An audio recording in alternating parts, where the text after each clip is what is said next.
আমি স্ক্রিনটা শেয়ার করছি তোমাদের সাথে।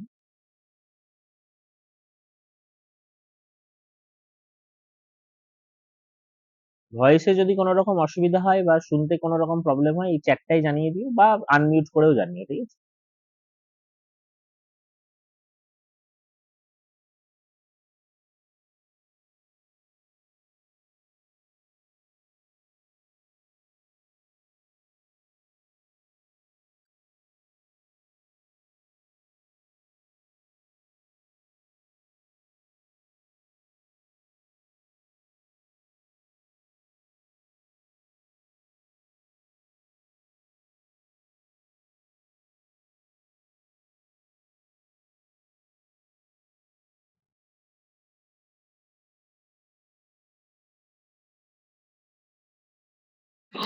স্যার, হ্যাঁ, বলো। আরেকটি কথা বলছি। দিনে যদি স্যার 2 ঘন্টা আমি, মানে 2 থেকে 3 ঘন্টা যদি আমি ইংলিশ আর বাংলার জন্য দিই, এটা কি sufficient sir? More than enough ভাই,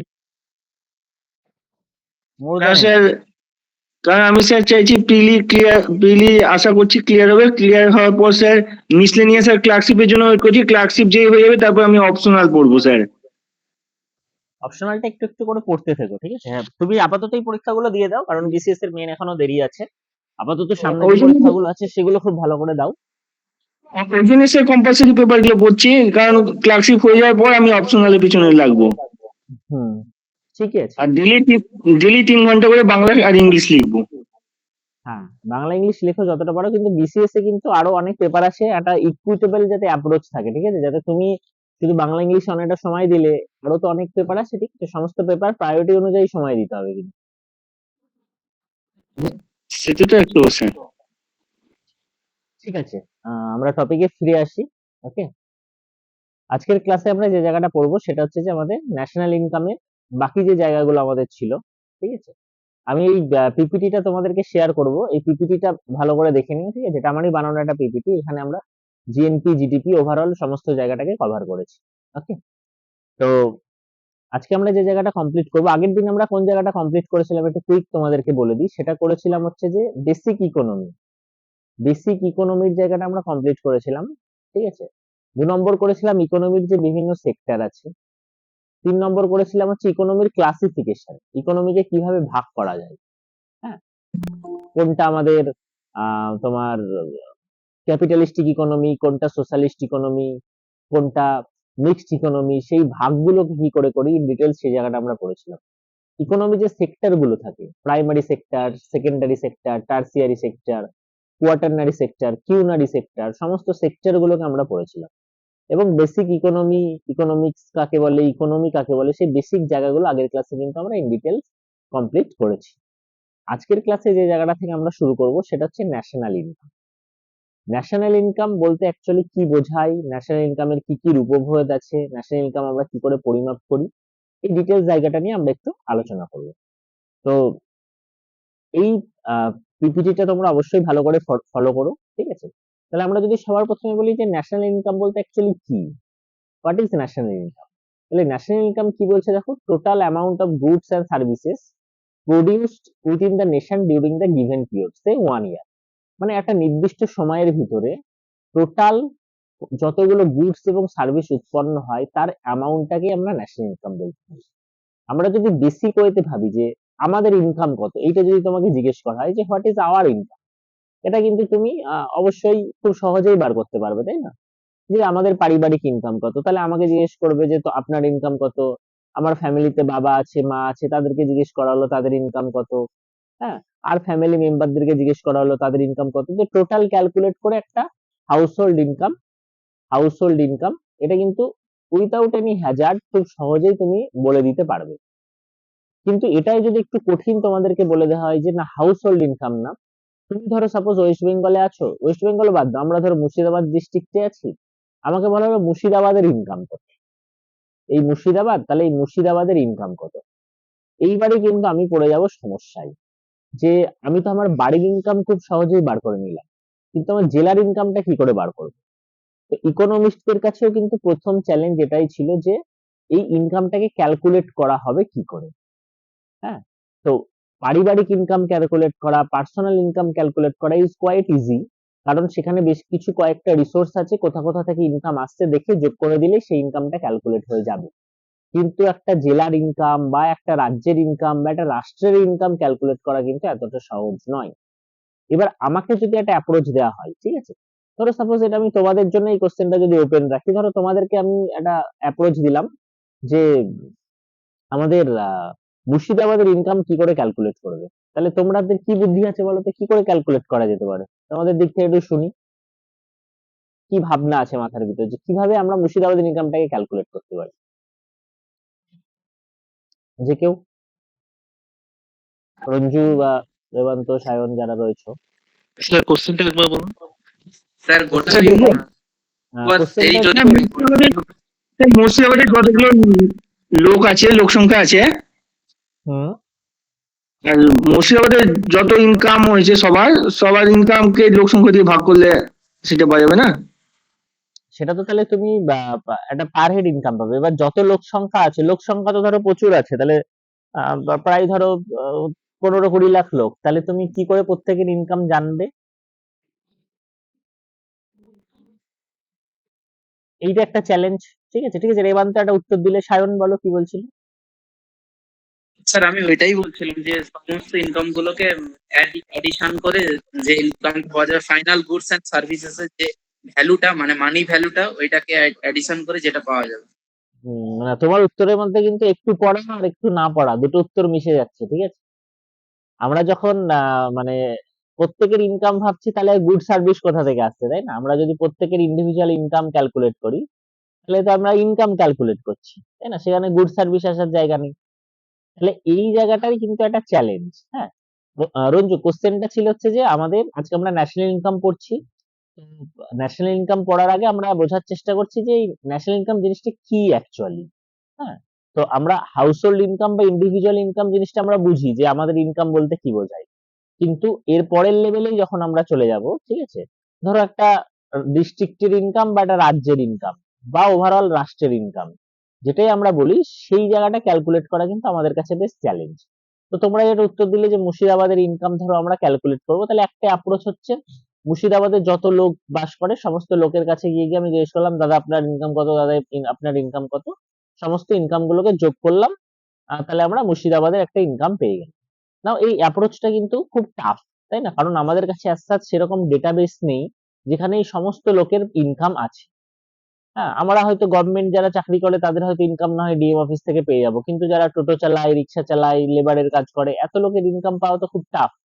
এই কারণেই ন্যাশনাল ইনকামটাকে ক্যালকুলেট করার জন্য ন্যাশনাল ইনকামের বিভিন্ন রূপভেদ বার করা হয়েছে, যে কিভাবে ন্যাশনাল ইনকামটাকে ক্যালকুলেট করা হবে।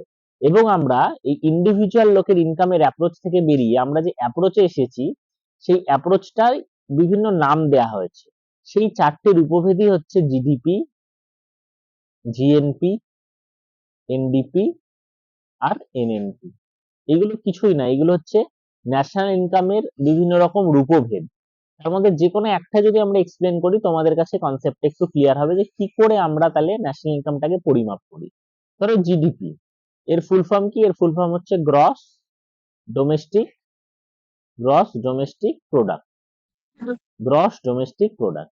তাহলে আমরা কি করলাম, আমরা ধরো যদি মুর্শিদাবাদের ইনকাম বার করতে চাই, এটা ধরো মুর্শিদাবাদ, তাহলে আমরা এবার এই প্রত্যেকটা লোকের কাছে ইনকাম জিজ্ঞেস করলাম না, তার বদলে আমরা একটা অ্যাপ্রোচ নিলাম যে কোনো একটা পার্টিকুলার নির্দিষ্ট সময় নিলাম, কোনো একটা পিরিয়ড নিলাম। কারণ ন্যাশনাল ইনকাম যখনই পরিমাপ করা হবে বা জিডিপি যখনই পরিমাপ করা হবে, তখনই কিন্তু আমাকে কোনো একটা পার্টিকুলার পিরিয়ডের জন্য করতে হবে। সেটা কিন্তু যে কোনো পিরিয়ড হতে হবে।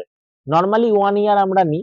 ধরো আমাদের ফিনান্সিয়াল ইয়ার যেটা শুরু হয় তোমরা সবাই জানো যে ফার্স্ট এপ্রিল থেকে পরের বছরের 31 মার্চ অব্দি আমাদের ফিনান্সিয়াল ইয়ার চলে। তাহলে ধরো এই যে গত বছর যেটা গেল, হ্যাঁ, 2023-এর ফার্স্ট এপ্রিল থেকে 2024-এর ধরো 31 মার্চ, তাহলে এইটা একটা ফিনান্সিয়াল ইয়ার। এই পার্টিকুলার একটা ইয়ারের ভিতর কোন একটা পার্টিকুলার সময়ের ব্যবধানে আমরা দেখব মুর্শিদাবাদ জেলায় টোটাল কত প্রোডাকশন হয়েছে মুর্শিদাবাদ জেলার ভিতর। আমরা কিন্তু লোকের ইন্ডিভিজুয়ালি প্রত্যেকটা লোকের ইনকাম দেখতে যাচ্ছি না, আমরা মুর্শিদাবাদ জেলার ন্যাশনাল ইনকামটাকে কি করে কোন অ্যাপ্রোচে আমরা ফেলছি, আমরা মুর্শিদাবাদ জেলার ন্যাশনাল ইনকামটা যখন বার করছি, মুর্শিদাবাদ জেলায় টোটাল যা কিছু প্রোডাকশন হয় তার ভ্যালুটাকে আমরা নেয়ার চেষ্টা করছি। তাহলে মুর্শিদাবাদ জেলায় আমাদের ধরো চাল, ডাল, আলু, কলা প্রচুর কিছু প্রোডাকশন হয়। সমস্ত যত যা কিছু প্রোডাকশন হয় মুর্শিদাবাদ জেলার ভিতরে সমস্ত প্রোডাকশনের আমরা ফাইনাল ভ্যালুটাকে নিচ্ছি। ধরো আমরা হিসাবের সুবিধার জন্য কথার কথা ধরে নিচ্ছি মুর্শিদাবাদ জেলায় 10টা ট্রাক্টর উৎপন্ন হয়, আর কিছু উৎপন্ন হয় না। 10টা ট্রাক্টর উৎপন্ন হয় আর ধরো 5 কুইন্টাল চাল উৎপন্ন হয়, ঠিক আছে? এক একটা ট্রাক্টরের দাম ধরো সাপোজ 10 লাখ টাকা করে, আর এক এক কুইন্টাল চালের দাম ধরো সাপোজ 10,000 টাকা করে, ঠিক আছে? তাহলে আমরা দেখছি 10টা ট্রাক্টর উৎপন্ন হয়, এক একটা ট্রাক্টরের দাম 10 লাখ, তাহলে 10 লাখ ইন্টু 10 মানে 1 কারোর। আর 50 কুইন্টাল চাল, এক এক কুইন্টাল চালের দাম ধরো সাপোজ কথার কথা হচ্ছে 1 লাখ টাকা করে, তাহলে 50 ইন্টু 1 লাখ মানে 50 লাখ। তাহলে আমাদের জিডিপি হয়ে যাবে হচ্ছে 1 কারোর 50 লাখ। মুর্শিদাবাদ জেলার জিডিপি 1 কারোর 50 লাখ। তাহলে এইটা একটা অ্যাপ্রোচ যে আমাদের ইন্ডিভিজুয়াল প্রত্যেকটা লোকের কাছে সার্ভে না করে আমরা ইনকামটাকে থ্রু প্রোডাকশন আমরা সেটাকে দেখানোর চেষ্টা করছি। থ্রু প্রোডাকশন মানে কি, ওই পার্টিকুলার যে এরিয়াটার আমরা ন্যাশনাল ইনকাম মাপছি বা যে এরিয়ার আমরা ইনকাম মাপছি, সেই এরিয়ার ইনকামটা আমরা কিভাবে মাপছি, সেই এরিয়াতে টোটাল যত কিছু প্রোডাকশন হচ্ছে তার ভ্যালু কত পার্টিকুলার একটা ইয়ারের মধ্যে। মানে ধরো 2023-এর 1 এপ্রিল থেকে 31 মার্চ 2024 অব্দি টোটাল যা কিছু প্রোডাকশন হয়েছে তার ফাইনাল ভ্যালু কত, সেই ভ্যালুটাকেই আমরা বলছি জিডিপি বা এক ধরনের ন্যাশনাল ইনকাম। এটাই এক ধরনের ন্যাশনাল ইনকাম। হ্যাঁ, এই যে 10টা ট্রাক্টর আর 50 কুইন্টাল চাল যেটা নিলাম, এটা কোথাকার নিলাম? 2023-এর 1 এপ্রিল থেকে 31 মার্চ 2024 পার্টিকুলার এই সময়ের ব্যবধানে। আমরা কিন্তু এই ন্যাশনাল ইনকাম যেটা মাপলাম থ্রু জিডিপি, এটা কিন্তু আমরা 1 বছরের জন্য না মেপে 3 মাসের জন্য মাপতে পারি, 6 মাসের জন্য মাপতে পারি, মানে কোনো একটা পার্টিকুলার সময়ের ব্যবধানেই হলেই হবে। তাহলে দু চারটে জিনিস এখানে আমাদের বুঝতে হচ্ছে যে ন্যাশনাল ইনকাম যদি আমরা মাপি সেটা ওভারঅল নেশনের জন্য আমরা মাপছি, বাট ওভারঅল যে কোনো জায়গারই আমরা ইনকাম মাপতে পারি। তাহলে আমরা যদি মুর্শিদাবাদের ইনকাম মাপি তার মানে কি মুর্শিদাবাদের একটা জিওগ্রাফিক বাউন্ডারি লাগবে, তার মধ্যে যা কিছু প্রোডাকশন হচ্ছে সেইটা দিয়ে আমরা দেখব। আমরা যদি ওয়েস্ট বেঙ্গলের জিডিপি মাপি তাহলে ওয়েস্ট বেঙ্গলের যে জিওগ্রাফিক বাউন্ডারি তার মধ্যে যা কিছু প্রোডাকশন হচ্ছে আমরা সেইটা দিয়ে দেখব। তাহলে এখানে আমরা দেখলাম যে ন্যাশনাল ইনকাম মাপার জন্য আমাদের যে পদ্ধতিটা হলো সেটা কিন্তু ইন্ডিভিজুয়াল লেভেলে প্রত্যেকের ইনকাম যোগ করে করে করলাম না, আমরা একটা প্রোডাকশন পদ্ধতিতে গেলাম যে ওভারঅল যা কিছু প্রোডাকশন হয়েছে সেই প্রোডাকশনের আমরা ভ্যালু দিলাম, সেই প্রোডাকশনের আমরা ভ্যালুটাকে নিলাম এবং সেই ভ্যালু দিয়ে আমরা ন্যাশনাল ইনকামকে মাপলাম, ঠিক আছে? তো মূলত কিন্তু আমাদের যে ন্যাশনাল ইনকামের উপভেদ গুলো আছে ম্যাক্সিমামই আমরা ওভারঅল ইকোনমির যা প্রোডাকশন আছে সেই প্রোডাকশনের ভ্যালু দিয়ে কিন্তু মাপার চেষ্টা করি, ঠিক আছে? এই কারণে সব জায়গাতেই তোমরা প্রোডাক্ট জিনিসটা দেখতে পাবে যে উপভেদ আছে তার ফুল ফর্ম যে gross domestic product, product gross national product. Product মানে কি, প্রোডাক্টকে দুভাগে ভাগ করা হয়, একটা হচ্ছে গুডস আর একটা হচ্ছে সার্ভিস। একটা হচ্ছে গুডস, একটা হচ্ছে সার্ভিস। প্রোডাক্ট মানে যেটা আমরা উৎপন্ন করছি। হ্যাঁ, প্রোডাক্ট আমরা দুটো জিনিস হতে পারে, একটা গুডস হতে পারে, একটা সার্ভিস হতে পারে। গুডস কাকে বলে? That is something touchable. আমি ধরো এই ল্যাপটপে পড়াচ্ছি, আমি ল্যাপটপটাকে টাচ করতে পারছি, তার মানে ল্যাপটপ একটা গুডস, মানে ল্যাপটপ একটা প্রোডাক্ট। প্রোডাক্টকে আমরা দুভাগে ভাগ করব, গুডস এবং সার্ভিস। আর সার্ভিস কোনটা? এই যে ধরো আমি তোমাদেরকে পড়াচ্ছি, এটা একটা সার্ভিস আমি তোমাদেরকে দিচ্ছি। হ্যাঁ, এই জিনিসটাকে কিন্তু টাচ করতে পারবো না, তাই না? আমি যে পড়াচ্ছি, পড়ানোটাকে কি টাচ করা যায় না? বাট এটা একটা সার্ভিস। তো প্রোডাক্টকে দুভাগে ভাগ করা যায়, goods that can be touched, service that can not be touched. প্রত্যেকেরই কিন্তু ভ্যালু আছে। ধরো এই যে ল্যাপটপ, তারও কিন্তু একটা ভ্যালু আছে। আমি ধরো পড়াচ্ছি, বা ধরো তুমি ফ্লাইটে যাচ্ছ, তারও কিন্তু একটা ভ্যালু আছে, তোমার কিন্তু তার জন্য ধরো একটা পয়সা দিতে হচ্ছে। তাহলে গুডস এবং সার্ভিস উভয়েরই কিন্তু ভ্যালু আছে। তাহলে আমরা যেটা বুঝতে পারছি যে প্রোডাক্ট যেগুলোকে আমরা বলছি সেই প্রোডাক্টের কিন্তু ভ্যালু আছে, প্রোডাক্টের কিন্তু ভ্যালু আছে। সেই ভ্যালু গুলোকে নিয়ে যোগ করে দিলেই আমরা যে জায়গাটা পেয়ে যাব, পার্টিকুলার একটা ইয়ারের ব্যবধানে যত প্রোডাক্ট উৎপন্ন হবে সমস্ত প্রোডাক্টের ওই ভ্যালু গুলোকে নিয়ে যোগ করে দিলেই আমরা যে জায়গাটা পেয়ে যাব, সেটাও কিন্তু আমাদের এক ধরনের ন্যাশনাল ইনকাম। সেটা আমাদের এক ধরনের ন্যাশনাল ইনকাম ওভারঅল যদি ইন্ডিয়ার জন্য আমরা সেটা করি। যদি মুর্শিদাবাদের জন্য করি তাহলে সেটা মুর্শিদাবাদের ইনকাম, ঠিক আছে? তাহলে আমাদের অ্যাপ্রোচটা বোঝা গেল। অ্যাপ্রোচ হচ্ছে ওই পার্টিকুলার জিওগ্রাফিক বাউন্ডারির ভিতর কোনো একটা নির্দিষ্ট সময়ের ব্যবধানে যা কিছু উৎপন্ন হবে তার ভ্যালু গুলোকে আমরা নেব, তাহলে আমরা এক ধরনের ন্যাশনাল ইনকাম বার করতে পারবো। এটা গেল একদম ন্যাশনাল ইনকাম বার করার ফান্ডামেন্টাল জায়গা, ঠিক আছে। আচ্ছা, এই জায়গাটা দেখো তো ক্লিয়ার হলো কিনা, বা কারোর কোনো জিজ্ঞাসা কিনা এই জায়গাটা থেকে, যে আমরা কি করলাম, অ্যাপ্রোচটা আমরা কি করলাম, যে প্রোডাক্ট এ চলে গেলাম, যে ওভারঅল ওই পার্টিকুলার জিওগ্রাফিক বাউন্ডারির ভিতর টোটাল যা কিছু উৎপন্ন হচ্ছে তার ভ্যালুতে চলে গেলাম। এইটুকু জায়গা আগে বুঝতে পেরেছো কিনা বলো, তারপর আমরা আবার নেক্সট জায়গাটায় যাবো। ঠিক আছে, সায়ন বলল বোঝা গেছে। রেবান্ত বুঝতে পেরেছো তুমি? স্যার। আচ্ছা, যদি কোনো ডাউট হয় সেই জায়গাগুলো কিন্তু আমাকে জানাবে, ঠিক আছে। ইকোনমি কিন্তু ম্যাক্সিমাম লোকজন বলে নাকি খুব কঠিন, হ্যাঁ, বাট ইকোনমি কিন্তু one of the easiest subject. যদি কনসেপ্ট গুলো বুঝতে পারো যে কি করে হচ্ছে, কিভাবে মানে এই থিওরি গুলো আসছে বা কিভাবে ফর্মুলা গুলো আসছে, কনসেপ্টটা ক্লিয়ার থাকলে কিন্তু ইকোনমিতে তোমরা অন্যদের থেকে মিনিমাম 20-25 মার্কস লিড দেবে। যে 100 নম্বরের ইকোনমি থাকে পরীক্ষাতে, সে 100 নম্বরের মধ্যে ম্যাক্সিমাম কিন্তু 50-52 বেশি অনেকেই করতে পারে না, কারণ ম্যাক্সিমাম লোকজন বলে ইকোনমি নাকি খুব কঠিন সাবজেক্ট।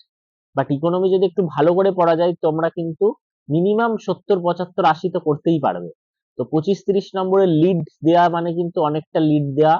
এই 25-30 নম্বরের লিডটা কিন্তু চেষ্টা রাখতে হবে যাতে এখান থেকে বার করে আনা যায়, ঠিক আছে, এখান থেকে যাতে বার করে আনা যায়। এই কারণে কিন্তু প্রত্যেকটা টপিক তার কনসেপ্টটাকে ভালো করে বুঝতে হবে। তথ্য তো তুমি বাড়িতে যে কোনো বই পড়ছো সেই বই থেকে পেয়ে যাবে বা গুগল থেকে পেয়ে যাবে, বাট কনসেপ্ট গুলো যদি ভালো করে বুঝতে পারো তাহলে কিন্তু তোমার আর কোনো চিন্তা নেই, ঠিক আছে। তো আমরা যে জায়গাটায় ছিলাম, তাহলে আমরা যেটা বুঝলাম যে ন্যাশনাল ইনকাম বলতে পার্টিকুলার কোন একটা জিওগ্রাফিক বাউন্ডারির ভিতর টোটাল যা কিছু প্রোডাক্ট উৎপন্ন হবে, প্রোডাক্টকে আমরা আবার কি কি ভাবে ভাগ করলাম, গুডস এবং সার্ভিসে ভাগ করলাম। যা কিছু উৎপন্ন হবে তার ভ্যালু গুলোকে নিয়ে আমরা একটা ন্যাশনাল ইনকাম বার করবো, এইটুকু আমরা বুঝতে পারলাম। এবার আমরা যদি একটু হিস্ট্রিতে চলে যাই, যে যখন পলাশির যুদ্ধের পর ব্রিটিশরা ভারতবর্ষ অধিকার করে নিল, তাই না, বাংলায় ব্যাপক লুঠতরাজ চালালো, তখন কিন্তু বাংলা থেকে তথা ভারতবর্ষ থেকে প্রচুর সম্পদ কিন্তু ব্রিটিশরা নিতে থাকলো কোথায়, ইংল্যান্ডে, এবং ভারতের র মেটেরিয়ালস ইংল্যান্ডে নিয়ে গিয়ে সেখান থেকে ফাইনাল প্রোডাক্ট বানিয়ে কিন্তু ভারতবর্ষে বিক্রি করতে থাকলো। এবং এই জিনিসটা সবার প্রথমে কিন্তু লক্ষ্য করেছিলেন একদম প্রপারলি দাদাভাই নওরোজি। এবং দাদাভাই নওরোজি কিন্তু একটা বইও লিখলেন, খুব ইম্পর্টেন্ট, বইটার নাম poverty and un-British rule in India. এবং এই বইটাতে কিন্তু তিনি অনেক কিছু মানে উল্লেখ করেছেন যে কিভাবে ব্রিটিশরা ভারতবর্ষের লুণ্ঠন চালাচ্ছে, প্রচুর কিছু তিনি উল্লেখ করেছেন। তো তাতেই কিন্তু তিনি প্রথম ভারতবর্ষের মধ্যে ন্যাশনাল ইনকাম মাপার কিন্তু একটা আইডিয়া তিনি প্রথম দিয়েছিলেন, একটা প্রথম অ্যাটেম্প্ট নিয়েছিলেন। এবং তার এস্টিমেশনে ভারতবর্ষের পার হেড ইনকাম দাঁড়িয়েছিল হচ্ছে 20 টাকা, পার ক্যাপিটা ইনকাম দাঁড়িয়েছিল 20 টাকা। এই কোশ্চেনটা কিন্তু বিসিএস এর জন্য ইম্পর্টেন্ট। কি কোশ্চেন? তোমাকে কোশ্চেন দেবে যে which of the following person first attempted to calculate national income of India. এর উত্তর হবে কি, দাদাভাই নওরোজি। কোন ব্যক্তি সবার প্রথমে ন্যাশনাল ইনকাম পরিমাপ করার চেষ্টা করেছিলেন? দাদাভাই নওরোজি সেটা চেষ্টা করেছিলেন। এবং দাদাভাই নওরোজির চেষ্টা অনুযায়ী আমাদের পার ক্যাপিটা ইনকাম কত দাঁড়িয়েছিল?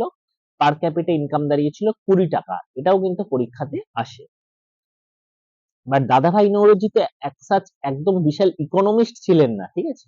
উনি একজন সোশ্যাল ওয়ার্কার ছিলেন, ইভেন উনি এমপিও হয়েছিলেন, বাট টু বি অনেস্ট মানে একদম যে প্রপার ইকোনমিস্ট বলতে যে ইকোনমি নিয়েই তিনি দিনরাত চর্চা করেন সেরকম তো নয়। তার জন্য কিন্তু তার অ্যাটেম্পটা পুরোপুরি সাইন্টিফিক ছিল না। পরবর্তীকালে সাইন্টিফিক মেথড প্রফেসর VKRV রাও উনি কিন্তু একটা সাইন্টিফিক মেথডে ন্যাশনাল ইনকাম ক্যালকুলেট করার চেষ্টা করেছিলেন।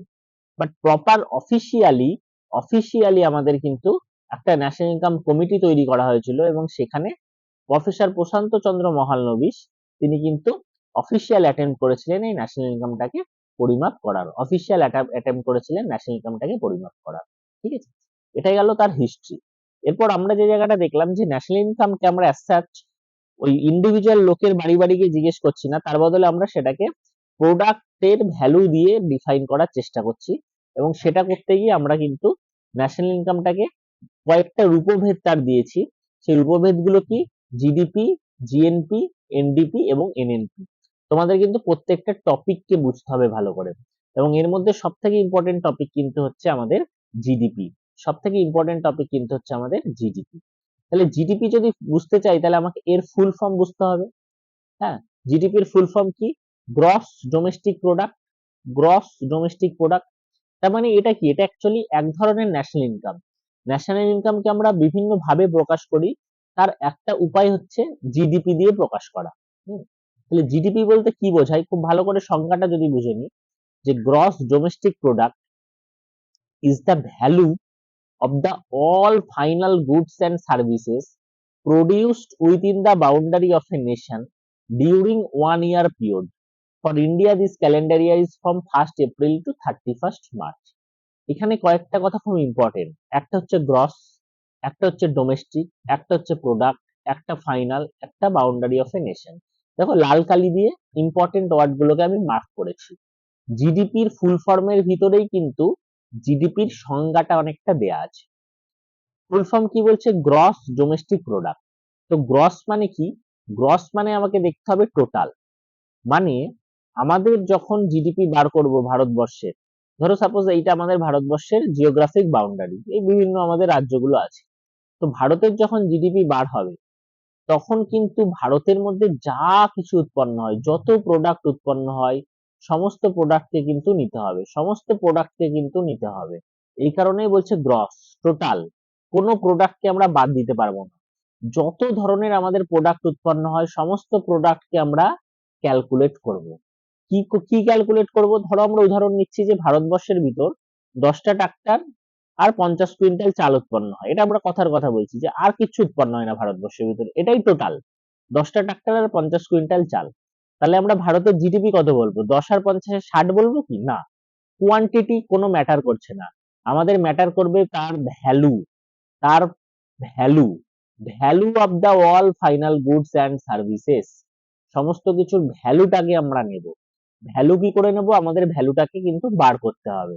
যেমন ধরো 10টা ট্রাক্টর আমরা যদি বলি, তাহলে এক একটা ট্রাক্টরের দাম যদি আমরা 10 লাখ করে ধরি, তাহলে এইখানে আমাদের ভ্যালুটা বেরিয়ে গেল 1 কারোর। 50 কুইন্টাল চাল, ধরো সাপোজ এক এক কুইন্টালের ক্ষেত্রে 1 লাখ টাকা করে, তাহলে আমাদের এইখানে কিন্তু বেরিয়ে গেল 50 লাখ। তাহলে আমাদের জিডিপি হয়ে গেল 1 কারোর 50 লাখ। তাহলে আমরা এখানে কি নিলাম? দেখো এখানে কিন্তু আমরা কোয়ান্টিটি নিলাম না, 10টা 50টা নিলাম না, আমরা নিলাম হচ্ছে তার ভ্যালু, তার ভ্যালু। এবার প্রশ্ন হচ্ছে যে একটা ধরো ট্রাক্টর ভারতবর্ষের ভিতর উৎপন্ন না হয়ে আমেরিকায় উৎপন্ন হয়েছে, বাট রতন টাটা বানিয়েছে। রতন টাটা আমেরিকায় 5টা ট্রাক্টর বানিয়েছে, তাহলে সেটা কি ভারতের জিডিপিতে নেব? এই উত্তরটা দেবে হচ্ছে ডোমেস্টিক কথা। ডোমেস্টিক কথার অর্থ এই ভারতের জিওগ্রাফিক বাউন্ডারির ভিতরেই হতে হবে। যত প্রোডাক্ট আমরা নেব, সমস্ত প্রোডাক্টকে কোথায় উৎপন্ন হতে হবে? উৎপন্নটা হতে হবে ভারতের বাউন্ডারির ভিতরে। কে উৎপন্ন করেছে সেটা বড় কথা নাই। ধরো অ্যাপেল হায়দ্রাবাদে একটা কারখানা দিয়েছে অ্যাপেল ফোন তৈরি করার, সেটাও কিন্তু আমাদের জিডিপিতে ক্যালকুলেট হবে, কারণ এটা ভারতবর্ষের ডোমেস্টিক বাউন্ডারির ভিতর উৎপন্ন হচ্ছে। তাহলে জিডিপির সংজ্ঞাতেই বলছে গ্রস ডোমেস্টিক প্রোডাক্ট, মানে আমাদের ডোমেস্টিক বাউন্ডারির ভিতর যা কিছু উৎপন্ন হবে, যা কিছু উৎপন্ন হবে, যা কিছু বলতে কি? সমস্ত গুডস এবং সার্ভিসেস। কারণ প্রোডাক্ট বলতে আমরা একটু আগে বুঝলাম, প্রোডাক্ট মানে গুডস অ্যান্ড সার্ভিসেস। তাহলে যা কিছু গুডস অ্যান্ড সার্ভিসেস উৎপন্ন হবে আমাদের ডোমেস্টিক বাউন্ডারির ভিতর উইথ এ টাইম পিরিয়ড। এই যে 50 কুইন্টাল চাল আর 10টা ট্রাক্টর উৎপন্ন হয়েছে, এটা উইথিন এ টাইম পিরিয়ড। কখন থেকে কখন? 1 এপ্রিল থেকে 31 মার্চের মধ্যে উৎপন্ন হয়েছে। তাহলে উইথিন এ টাইম পিরিয়ড যা কিছু উৎপন্ন হবে তার ফাইনাল ভ্যালু নেব। একটা ওয়ার্ড দেখো আছে ফাইনাল। ফাইনাল ভ্যালু মানে কেন বলছে? যখন ধরো তুমি এই সার্ভেটা করছো, ধরো 10টা ট্রাক্টরের আর 50 কুইন্টাল চাল তুমি জানো। এবার যখন তুমি ট্রাক্টর দেখতে গেছো, দেখলে যে 10টা ট্রাক্টর তৈরি হয়ে আছে, আবার একটা ট্রাক্টরের চাকা দেওয়ার জন্য 60খানা চাকাও রাখা আছে। এবার তুমি কি করলে? 10টা ট্রাক্টরে 10 লাখ টাকা করে ধরলে, আবার এই 60টা টায়ারের দামও ধরলে, 60টা টায়ারের দামও ধরলে। তাহলে সমস্যাটা কি হলো? তোমার কিন্তু ডবল ক্যালকুলেশন হয়ে গেল, কারণ এই 60টা টায়ারের কিন্তু ইন্ডিভিজুয়াল কোনো অস্তিত্ব নেই। এই 60টা টায়ার কিন্তু ট্রাক্টরের ভিতরেই ঢুকে যাবে একটু পরে। এই কারণে ফাইনাল গুডস বলা হচ্ছে। এই যে টায়ার, এটা হচ্ছে একটা intermediate goods, intermediate goods, intermediate goods. Intermediate goods এর কিন্তু জিডিপি ক্যালকুলেশনে কোনো জায়গা নেই, জিডিপি ক্যালকুলেশনে কোনো জায়গা নেই। ইন্টারমিডিয়েট গুডস এর জিডিপিতে ক্যালকুলেশনে কোনো জায়গা নেই, কারণ ইন্টারমিডিয়েট গুডস আমার কিন্তু কিছুক্ষণ পরেই সেটা ফাইনাল যে গুডস তৈরি হবে তার মধ্যে ঢুকে যেতে পারে। আমি যদি এটাকে আলাদা করে ক্যালকুলেট করি, তাহলে ডবল কাউন্টিং এর সমস্যা হবে, ডবল কাউন্টিং এর সমস্যা হবে। আমি যখন আমার ধরো এতে গেলাম, যে শোরুমে গেলাম, শোরুমে গিয়ে আমি দেখলাম 10টা ট্রাক্টর চাকা ছাড়া করা আছে আর 60খানা চাকা রাখা আছে, তাহলে এই 60খানা চাকা কিন্তু আমার ফাইনাল গুড নয়।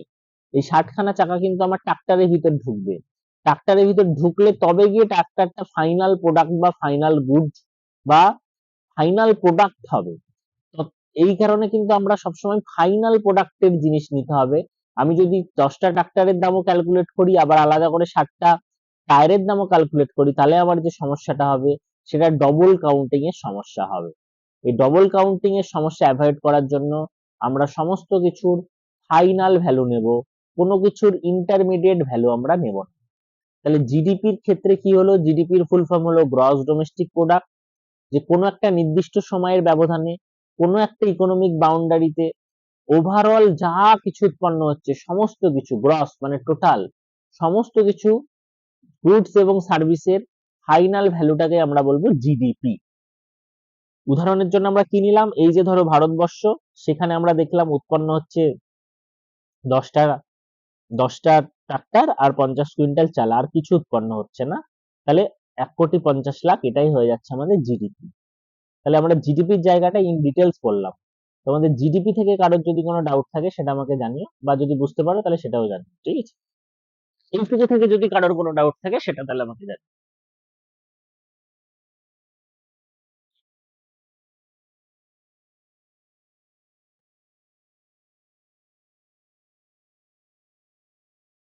জিডিপির সংজ্ঞায় কারোর কোনো সমস্যা? রঞ্জু, জিডিপির সংজ্ঞাটা বোঝা গেছে?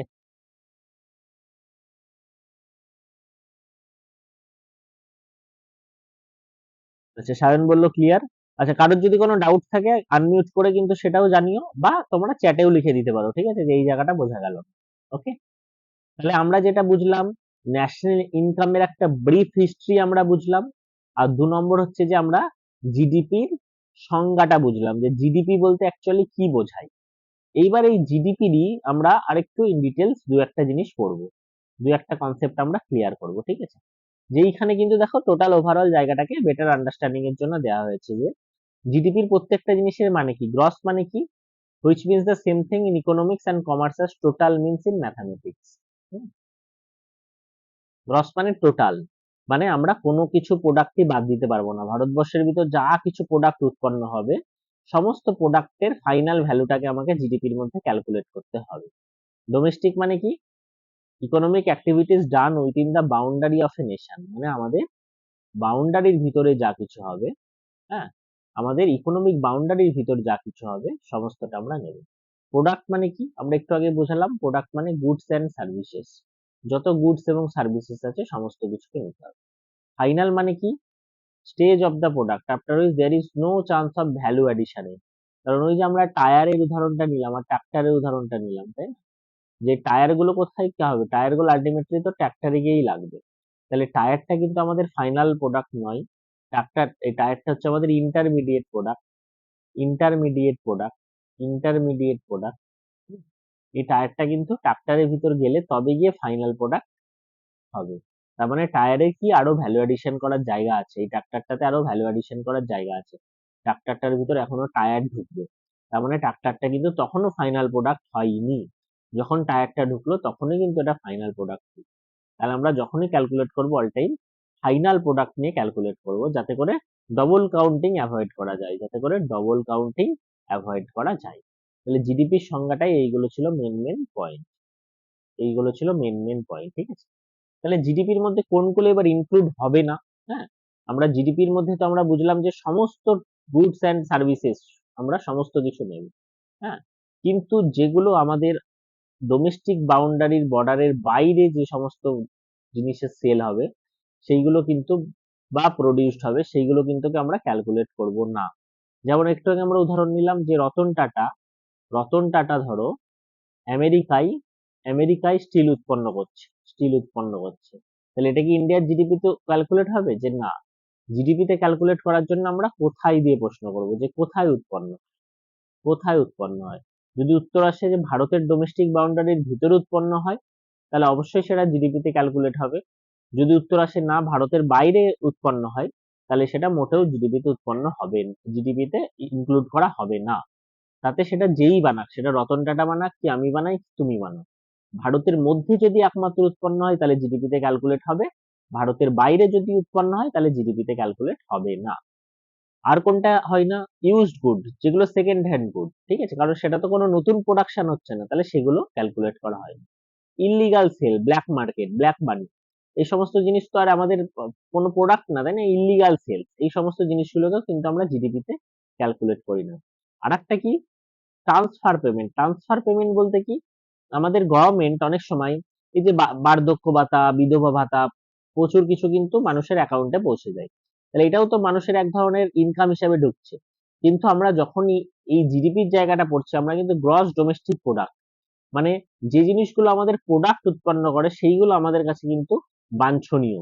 এই ট্রান্সফার পেমেন্ট যেগুলো সরকার দেয়, যেমন ধরো স্কলারশিপ দিল বা বার্ধক্য ভাতা দিল বা বিধবা ভাতা দিল, এই সমস্ত জিনিসগুলো কিন্তু কোনো রকম প্রোডাক্ট উৎপন্ন করে না, এই সমস্ত জিনিসগুলো কিন্তু কোনো রকম গুডস বা সার্ভিস উৎপন্ন করে না, ঠিক আছে? এটা কিন্তু মানুষকে এক ধরনের দান ধ্যান করায়, তার থেকে কিন্তু ইকোনমিতে আউটপুট নেই। এই কারণে এই ট্রান্সফার পেমেন্ট গুলোকেও কিন্তু আমরা জিডিপির মধ্যে ধরি না। আর কি ধরি না জিডিপির মধ্যে? আমরা ইন্টারমিডিয়েট গুডস ধরি না, যেটা একটু আগে আমরা আলোচনা করলাম, যে ওই যে ট্রাক্টরের টায়ার গুলো ছিল, টায়ারটা হচ্ছে ইন্টারমিডিয়েট গুডস, আমার ট্রাক্টরটা তখনও কিন্তু আমার টায়ার লাগানো হয়নি, তাহলে সেগুলো ইন্টারমিডিয়েট গুডস। ইন্টারমিডিয়েট গুডস কিন্তু আমরা ক্যালকুলেট করব না, আগে ফাইনাল গুডসে সেটা পরিণত হবে, তবে গিয়ে কিন্তু আমরা ক্যালকুলেট করব। তাহলে ইন্টারমিডিয়েট গুডসও কিন্তু জিডিপির মধ্যে ক্যালকুলেট করা হয়নি। হুম?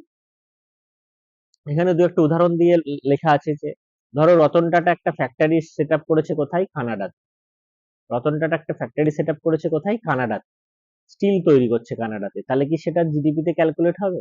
এই উদাহরণগুলো যদি তোমাদেরকেই দিই, আমি দুটো জিনিস জিজ্ঞেস করছি তোমাদেরকে, ঠিক আছে, তোমরা উত্তর দেওয়ার চেষ্টা করো। যে রতন টাটা একটা ফ্যাক্টরি দিয়েছে কানাডাতে, তাহলে সেটা ইন্ডিয়ান জিডিপিতে ক্যালকুলেট হবে কি হবে না? ইয়েস অর নো আমাকে চ্যাটে লিখবে। হবে না স্যার। হবে না, একদম। আচ্ছা, আর একটা ধরো স্যামসাং কোম্পানি, স্যামসাং কোম্পানি ভারতবর্ষে স্যামসাং ফোন তৈরি করছে, সেটা ইন্ডিয়ার জিডিপিতে ক্যালকুলেট হবে কি হবে না? স্যামসাং কোম্পানি ভারতবর্ষে স্যামসাং ফোন তৈরি করছে, এটা জিডিপিতে ক্যালকুলেট হবে কি হবে না, কি মনে হয়? হবে। জিডিপিতে ক্যালকুলেট হবে, ঠিক আছে, কারণ জিডিপির বেসিক সংখ্যাটাতে আমরা কি বলছি? যে কোথায় উৎপন্ন হচ্ছে, হোয়ার। যদি ভারতের মধ্যে উৎপন্ন হয় তাহলে অবশ্যই সেটা কিন্তু আমাদের জিডিপিতে ক্যালকুলেট হবে। হুম? যদি সেটা ভারতের মধ্যে উৎপন্ন হয় তাহলে সেটা কিন্তু অবশ্যই আমাদের জিডিপিতে ইনক্লুড হবে। ক্লিয়ার? তাহলে এই জায়গাটা আমরা দেখলাম যে জিডিপির বলতে কি বোঝায়। এরপর আমরা চলে আসবো হচ্ছে এনডিপি, ঠিক আছে? জিডিপি আর এনডিপি খুব ভালো করে বুঝবে যে কোন জায়গাটার ফারাক হচ্ছে, ঠিক আছে? জিডিপি থেকে আমরা যাচ্ছি হচ্ছে এনডিপি। কোন ওয়ার্ডটা চেঞ্জ হচ্ছে দেখো, জিডিপির ফুল ফর্ম হচ্ছে gross gross domestic domestic product, আর এনডিপির ফুল ফর্ম হচ্ছে নেট ডোমেস্টিক প্রোডাক্ট, ঠিক আছে, নেট ডোমেস্টিক প্রোডাক্ট। তাহলে জিডিপি আর এনডিপি যদি আমরা বলি, তাহলে আমরা দেখতে পাচ্ছি কোন ওয়ার্ডটা চেঞ্জ হয়ে গেল, দেখো গ্রসটা হয়ে গেল নেট, বাকি কিন্তু পরের ওয়ার্ড গুলো সব একই থাকলো, ডোমেস্টিক প্রোডাক্ট, এখানেও ডোমেস্টিক প্রোডাক্ট। তাহলে জিডিপি থেকে যখন আমরা এনডিপি তে যাচ্ছি, আমরা যদি খুব ভালো করে বুঝি, আমাদের কিন্তু একমাত্র ওয়ার্ডের পরিবর্তন হচ্ছে একটা। কোন ওয়ার্ডটার পরিবর্তন হচ্ছে? সেটা হচ্ছে গ্রস বলে আমাদের যে ওয়ার্ডটা ছিল সেই ওয়ার্ডটা আমাদের হয়ে যাচ্ছে নেট, গ্রস ওয়ার্ডটা হয়ে যাচ্ছে আমাদের নেট। তাহলে এই গ্রস থেকে নেটে যে যাওয়া, সেই যাওয়ার ক্ষেত্রে পদ্ধতি কি?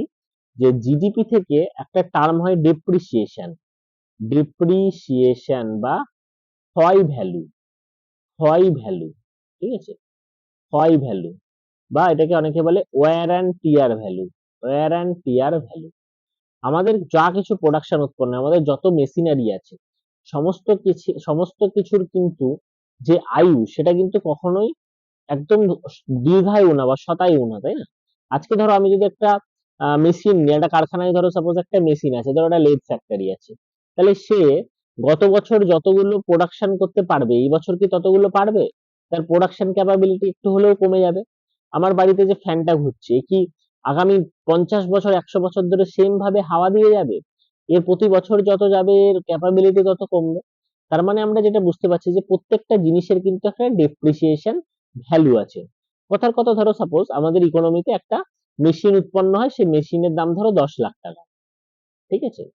এবার এই মেশিনটার কিন্তু একটা ডেপ্রিসিয়েশন ভ্যালু আছে।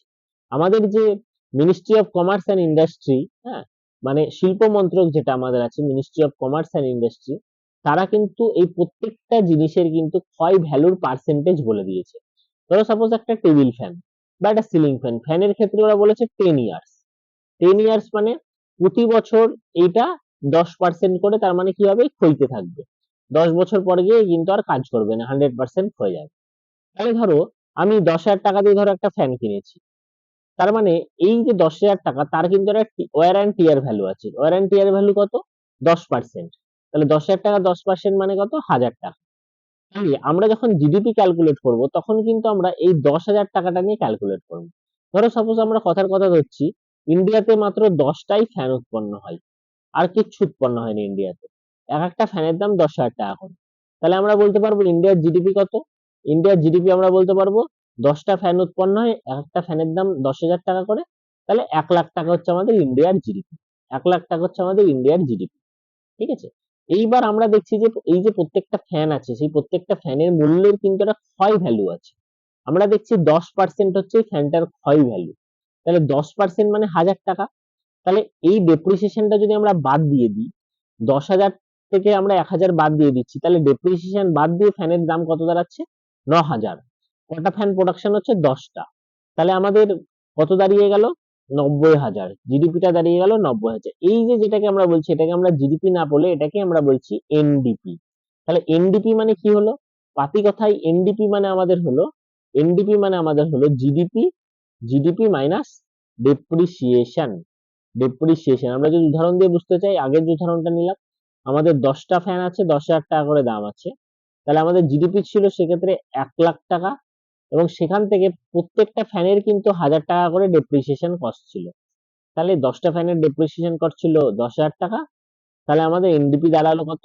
1 লাখ মাইনাস 10,000 সমান 90,000। আমরা যদি আগের উদাহরণটা দেখি, দেখো এনডিপির মান হচ্ছে 90,000। তাহলে এনডিপি মানে কি? এনডিপি মানে GDP minus depreciation. GDP minus depreciation. এই ডেপ্রিসিয়েশন মানে কি? প্রত্যেকটা জিনিসের যে ক্ষয় ভ্যালু আছে, ওয়ার অ্যান্ড টিয়ার ভ্যালু আছে, মানে সেই জিনিসটা যে কিছুটা পরিমাণ তার এফেক্টিবিলিটি কমিয়ে ফেলছে, তাই না? তার যে ইফেক্টিভনেস, সেটা কিছুটা পরিমাণ হলেও কিন্তু হ্রাস পাচ্ছে। এই কারণেই কিন্তু প্রত্যেকটা জিনিসের একটা ক্ষয় ভ্যালু আছে, এবং সেটাকে অ্যাডজাস্ট করে আমরা যখন ন্যাশনাল ইনকাম মাপি, সেই রূপভেদটাকে বলা হয় এনডিপি, নেট ডোমেস্টিক প্রোডাক্ট। এটার ফুল ফর্ম কি? Gross domestic product. জাস্ট কিচ্ছু আলাদা হলো না, আলাদা হলো একমাত্র গ্রস ওয়ার্ডটা হয়ে গেল নেট, গ্রস ওয়ার্ডটা হয়ে গেল নেট। এনডিপি তাহলে জায়গাটা দেখো, বুঝতে পারছো কিনা? এনডিপি মানে GDP minus depreciation. Ministry of commerce and industry কিন্তু ডিসাইড করে যে কিভাবে অ্যাসেট আমাদের ডেপ্রিসিয়েট করছে, কি করে অ্যাসেট আমাদের ডেপ্রিসিয়েট করছে। তাহলে এটা কি? GDP minus the total value of the wear and tear. প্রত্যেকটা জিনিস যত পুরনো হয়ে যাচ্ছে, তার কিন্তু একটা ওয়ার অ্যান্ড টিয়ার ভ্যালু আছে। আমরা যখন এনডিপি মাপবো, তখন কিন্তু এই ওয়ার অ্যান্ড টিয়ার ভ্যালুটাকে আমরা জিডিপি থেকে বাদ দিয়ে দেবো, তবেই কিন্তু আমরা এনডিপি মাপতে পারবো। এই কারণে সংজ্ঞাটা কি হলো? এনডিপি সমান জিডিপি মাইনাস ডেপ্রিসিয়েশন। এই জায়গাটা দেখো, বুঝতে পারলে কিনা? এনডিপি থেকে কারোর কোনো ডাউট আছে কিনা? এনডিপি থেকে কারোর কোনো ডাউট বা কোনো জিজ্ঞাসা?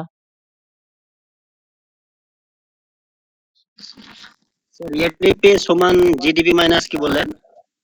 এনডিপি সমান এই যে লেখা আছে দেখো, জিডিপি মাইনাস ডিপ্রিসিয়েশন। এই যে ডেপ্রিসিয়েশনটা আমি বোঝালাম, ডেপ্রিসিয়েশন মানে কি? ডেপ্রিসিয়েশন মানে প্রত্যেকটা জিনিসের একটা ক্ষয় ভ্যালু আছে। এই যে ধরো তুমি তোমার বাড়িতে ধরো সিলিং ফ্যান ঘুরছে, কথার কথা আমি ধরলাম তোমার ফ্যানটার দাম 10,000 টাকা, খুব দামি ফ্যান কিনেছো তুমি। তো এই ফ্যানটা কি তোমাকে আগামী 100 বছর হাওয়া দেবে? তা তো নয়। এই ফ্যানটা প্রতি বছরই কিছুটা করে ক্ষয় হবে। তো ministry of commerce and industry যারা আছে, ministry of commerce and industry, ঠিক আছে, এরা প্রত্যেকটা জিনিসের ক্ষয় ভ্যালু কত সেটা অ্যানাউন্স করে।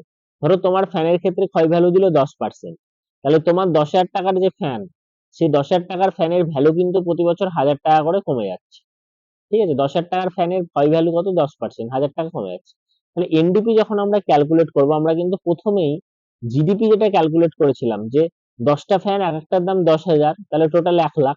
সেখান থেকে আমরা এই ডেপ্রিসিয়েশনটাকে বাদ দিয়ে দেবো। ডেপ্রিসিয়েশন মানে তোমার যে সমস্ত জিনিস আছে তার যে ক্ষয় ভ্যালু, যে অরিজিনাল ভ্যালুটা কিন্তু জিনিসটা দিন দিন কমে যাচ্ছে, সেই ক্ষয় ভ্যালুটাকেও আমরা যখন ক্যালকুলেট করে নেব তখন আমরা এনডিপি পাবো। যে তোমার 10টা ফ্যান ছিল, এক একটা ফ্যানের দাম 10,000, এবং আমরা দেখছি এক একটা ফ্যানে আমাদের 1,000 টাকা করে ক্ষয়ে যাচ্ছে, তাহলে এই 1,000 টাকাটাও আমরা কি করছি, অ্যাড করে নিচ্ছি। তাহলে 10 × 1,000 মানে 10,000। এই 10,000টা তাহলে আমার ডেপ্রিসিয়েশন বা ক্ষয়ের জন্য এই টাকাটা আমার নষ্ট হচ্ছে, ক্ষয় ভ্যালু এটা আমার। তাহলে আমার এনডিপি কত, জিডিপি ছিল 1,00,000 এবং সেখান থেকে 10,000 টাকা যেটা আমরা ক্ষয়ের জন্য নষ্ট হলো সেটাকে বাদ দিলাম, তাহলে আমাদের এনডিপি চলে এলো 90,000। বোঝা গেল ইস্যু?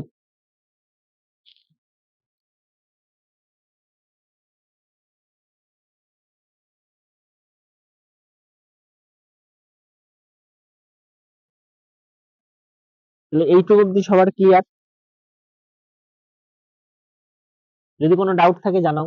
তাহলে আমরা কোনটুকু জায়গা পড়লাম দেখো, এক হচ্ছে হিস্ট্রি পড়েছি, ইকোনমিক হিস্ট্রি আমরা বললাম যে ন্যাশনাল ইনকামটা কি করে মাপা হয়েছিল তার হিস্ট্রিটা আমরা দেখলাম। 2 নম্বর আমরা দেখলাম হচ্ছে যে জিডিপি কি জিনিস, আর 3 নম্বর আমরা দেখলাম যে জিএনপি কি জিনিস। ঠিক আছে, 3 নম্বর আমরা দেখলাম হচ্ছে যে জিএনপি কি জিনিস। এরপর আমরা পরের টপিকে চলে যাই।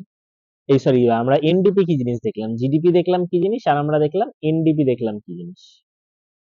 এই জিডিপি এনডিপি থেকে যদি কারোর কোনো ডাউট থাকে আমাকে কিন্তু জানাও, না হলে আমরা এবার পরের টপিকে চলে যাব। পরের টপিকটা কি আমাদের, পরের টপিক হচ্ছে আমাদের জিএনপি, গ্রস ন্যাশনাল প্রোডাক্ট। আমরা কিন্তু এবার পরের টপিকে চলে যাব। আচ্ছা, কারোর কোনো ডাউট তাহলে নেই ধরে নিচ্ছি, কেউ এখন অব্দি কোনো ডাউট তো জানালে না, তার মানে আমি ধরে নিচ্ছি কিন্তু কারোর কোনো ডাউট নেই। সায়ন লিখেছো ক্লিয়ার, মীনাক্ষী লিখেছো ঠিক আছে। আচ্ছা, ইনকেস যদি কোনো ডাউট অ্যারাইজ করে আমাকে কিন্তু আটকাবে, কারণ এই টপিক গুলো কিন্তু বেশ বোঝার। ঠিক আছে, এই জিডিপি জিএনপি কি জিনিস এই কিন্তু অনেকেই বুঝতে পারেন। ঠিক আছে, তো জিডিপি জিনিসটা, জিএনপি এনডিপি এনএনপি জিনিসগুলো কিন্তু একদম ক্ল্যারিটি নিয়ে যদি বুঝতে পেরে যাও, তোমার ন্যাশনাল ইনকামের কোনো কোশ্চেনই আটকাবে না। যেরকমই কোশ্চেন দেখ তুমি কিন্তু আরামসে করে দিতে পারো। তো সেই কারণে কিন্তু ক্ল্যারিটিটা নিয়ে বুঝতে হবে। কোনো যদি ডাউট থাকে অবশ্যই কিন্তু আমাকে আটকাবে। ঠিক আছে, আচ্ছা, নেক্সট আমরা যে জায়গাটা দেখছি দেখো, সেটা হচ্ছে যে জিএনপি। তাহলে আমরা এই জিএনপি বোঝার আগে আমাদের একটু বুঝতে হবে যে কি জিএনপির ফুল ফর্মটা কি। জিএনপির ফুল ফর্ম দেখো, গ্রস ন্যাশনাল প্রোডাক্ট। জিএনপির ফুল ফর্ম কি আমাদের,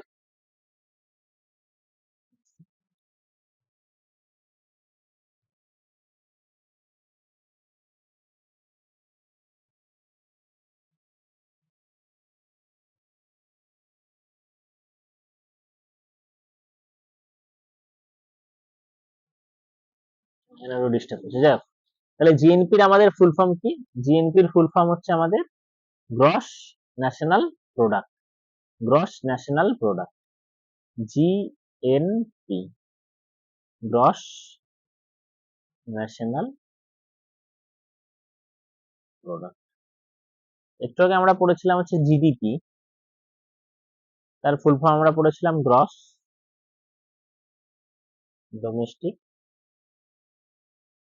প্রোডাক্ট। এখানেও যদি আমরা ভাবি যে কোন ওয়ার্ডটা আলাদা হলো, দেখো ওয়ার্ডটা আলাদা হয়ে গেল হচ্ছে এই ন্যাশনাল আর ডোমেস্টিক। জিডিপির সংজ্ঞায় ছিল গ্রস ডোমেস্টিক প্রোডাক্ট, আর জিএনপির সংজ্ঞায় চলে এলো গ্রস ন্যাশনাল প্রোডাক্ট। খুব ভালো করে বুঝতে হবে এই জায়গাটা, হ্যাঁ। জিডিপি জিএনপির মধ্যে রিলেশনটা কিন্তু বোঝা খুব ইম্পর্টেন্ট। ঠিক আছে, তাহলে জিডিপির ফুল ফর্ম ছিল হচ্ছে গ্রস ডোমেস্টিক প্রোডাক্ট, আর জিএনপির ফুল ফর্ম চলে এলো সেই জায়গাটায় গ্রস ন্যাশনাল প্রোডাক্ট।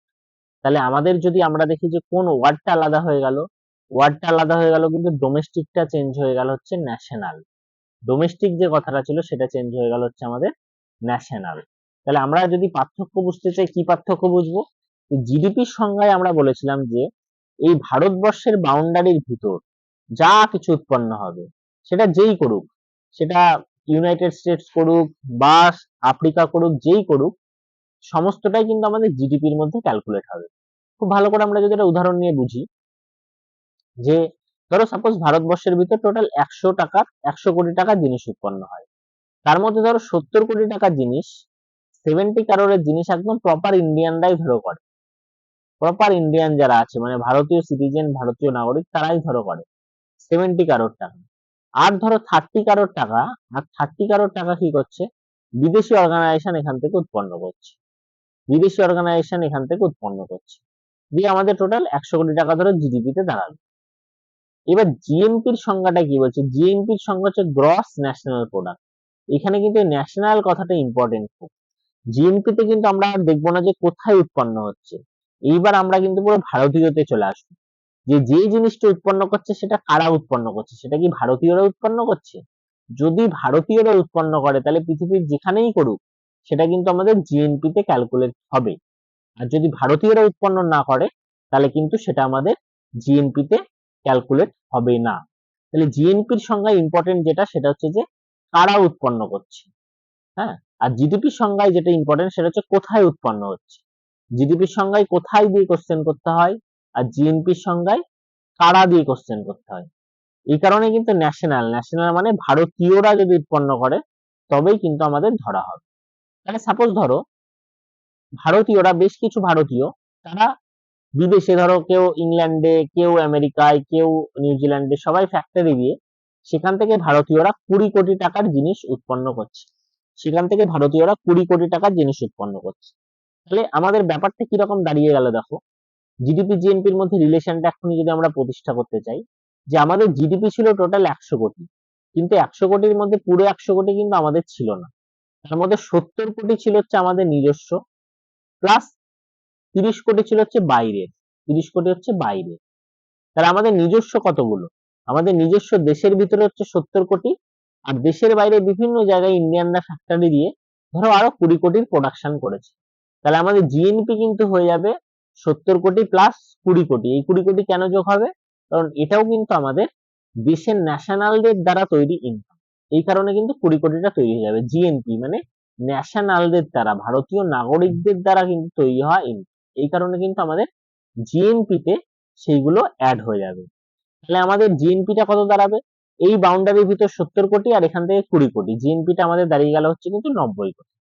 এবার এর সাথে সাথে যদি আমরা জিডিপি রিলেশন তৈরি করতে চাই, তাহলে জিএনপি সমান জিডিপি প্লাস মাইনাস, এটাকে বলে net income from abroad, NIFA, net income from abroad, NIFA. এটা হচ্ছে একদম ফান্ডামেন্টাল ইকোনমির একটা formula, GNP equal to GDP plus NIFA. ঠিক আছে, তাহলে আমাদের জিডিপি কত ছিল, আমাদের জিডিপি দেখো ছিল 100 কারোর, আর এনআইএফ এর মান যদি আমরা মাপি, খুব ভালো করে বুঝবে, ভারতের মধ্যে যে 30 কোটি টাকার ব্যবসা করেছে এটা কি ভারতীয়দের ব্যবসা? উত্তর হচ্ছে না, এটা তো ভারতীয়রা করেনি, এটা তো বিদেশিরা এসে করেছে। তাহলে এই 30 কোটি টাকা কি এরা ভারতে রেখে যাবে? 30 কোটি টাকাটা তো বিদেশি 30 কোটি টাকা। আবার বিভিন্ন দেশে ভারতীয়রা যে 20 কোটি টাকার ব্যবসা করলো সেটা তো আমাদের টাকা, অ্যাকচুয়ালি আমাদের ন্যাশনালের টাকা। তাহলে আমরা যদি ব্যাপারটা যোগ বিয়োগ করি, ভারতবর্ষের বাইরে কিন্তু 30 কোটি টাকার বেরিয়ে যাচ্ছে, কারণ এটা বিদেশিরা করেছে।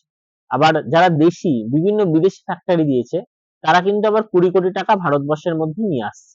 তাহলে আলটিমেটলি যদি আমরা যোগ বিয়োগ করি, দেখবো 30 কোটি টাকা ভারত থেকে বেরিয়ে যাচ্ছে আর 20 কোটি টাকা ভারতের কাছে ঢুকছে। তাহলে আলটিমেটলি আমাদের লস না লাভ, আমাদের দেখছি লস হচ্ছে 10 কোটি টাকা আমাদের বেরিয়ে যাচ্ছে। তাহলে জিএনপি মানে কি, জিডিপি মাইনাস 10, মানে আমাদের হয়ে গেল 90। দেখো এইভাবেও কিন্তু 90 আমরা মিলল। আমরা প্রথম যে কনসেপ্ট বুঝেছিলাম যে শুধুমাত্র ভারতীয়দের কতটুকু আছে সেইটুকু দিয়ে আমরা দেখব।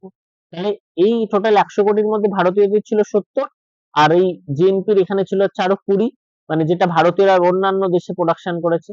তাহলে 70 আর 20 হলো 90, ডাইরেক্ট জিএনপি আমরা বার করলাম। জিডিপি দিয়ে যদি আমরা জিএনপি বার করতে যেতাম, জিডিপি আমরা দেখছি 100 কোটি টাকা, তাহলে 100 প্লাস তার সাথে যোগ কি করব, net income from abroad. Net income from অ্যাব্রোডে আমাদের 30 কোটি টাকা বেরিয়ে যাচ্ছে আর 20 কোটি টাকা ঢুকছে। তাহলে আলটিমেটলি যোগ বিয়োগ করে আমাদের হয়ে যাচ্ছে হচ্ছে 10 কোটি টাকা। তাহলে এইটাই হয়ে যাচ্ছে আমাদের নেট ইনকাম ফ্রম অ্যাব্রোড। ঠিক আছে, এটা হচ্ছে জিএনপি, জিডিপি আর এনআইএফ এর মধ্যে রিলেশন। এই রিলেশনটা কিন্তু খুব ইম্পর্টেন্ট, জিএনপি সমান GDP plus net income from abroad, net income from abroad, NIFA. হ্যাঁ, এটা কিন্তু প্রচন্ড ইম্পর্টেন্ট একটা ইকুয়েশন।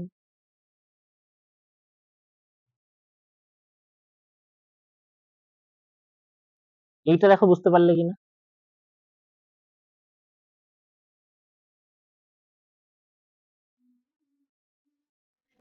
স্যার কি লিখলেন plus minus? Plus minus NIFA, net income from abroad.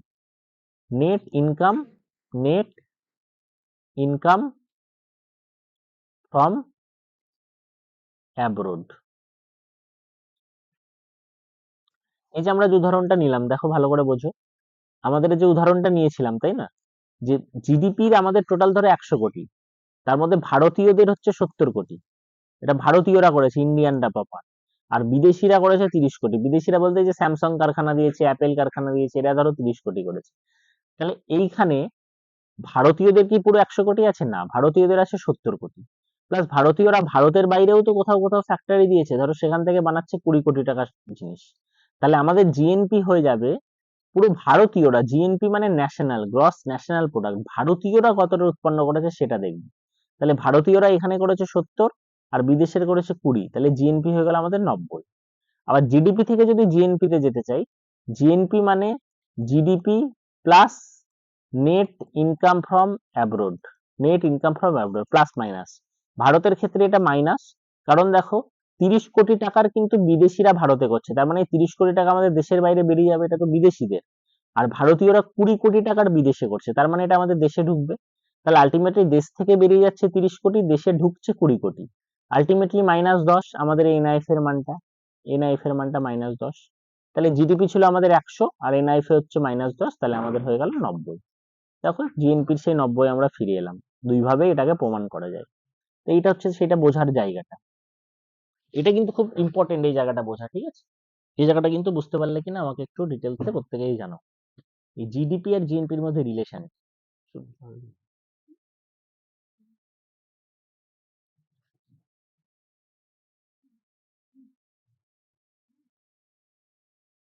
কারোর যদি কোনো ডাউট থাকে জানা, ইউসুফ কোনো জায়গাটা ডাউট? স্যার বুঝতে পেরেছি। এই জায়গাটা কিন্তু ভালো করে বোঝো, তাহলেই বুঝতে পারবে কি হচ্ছে।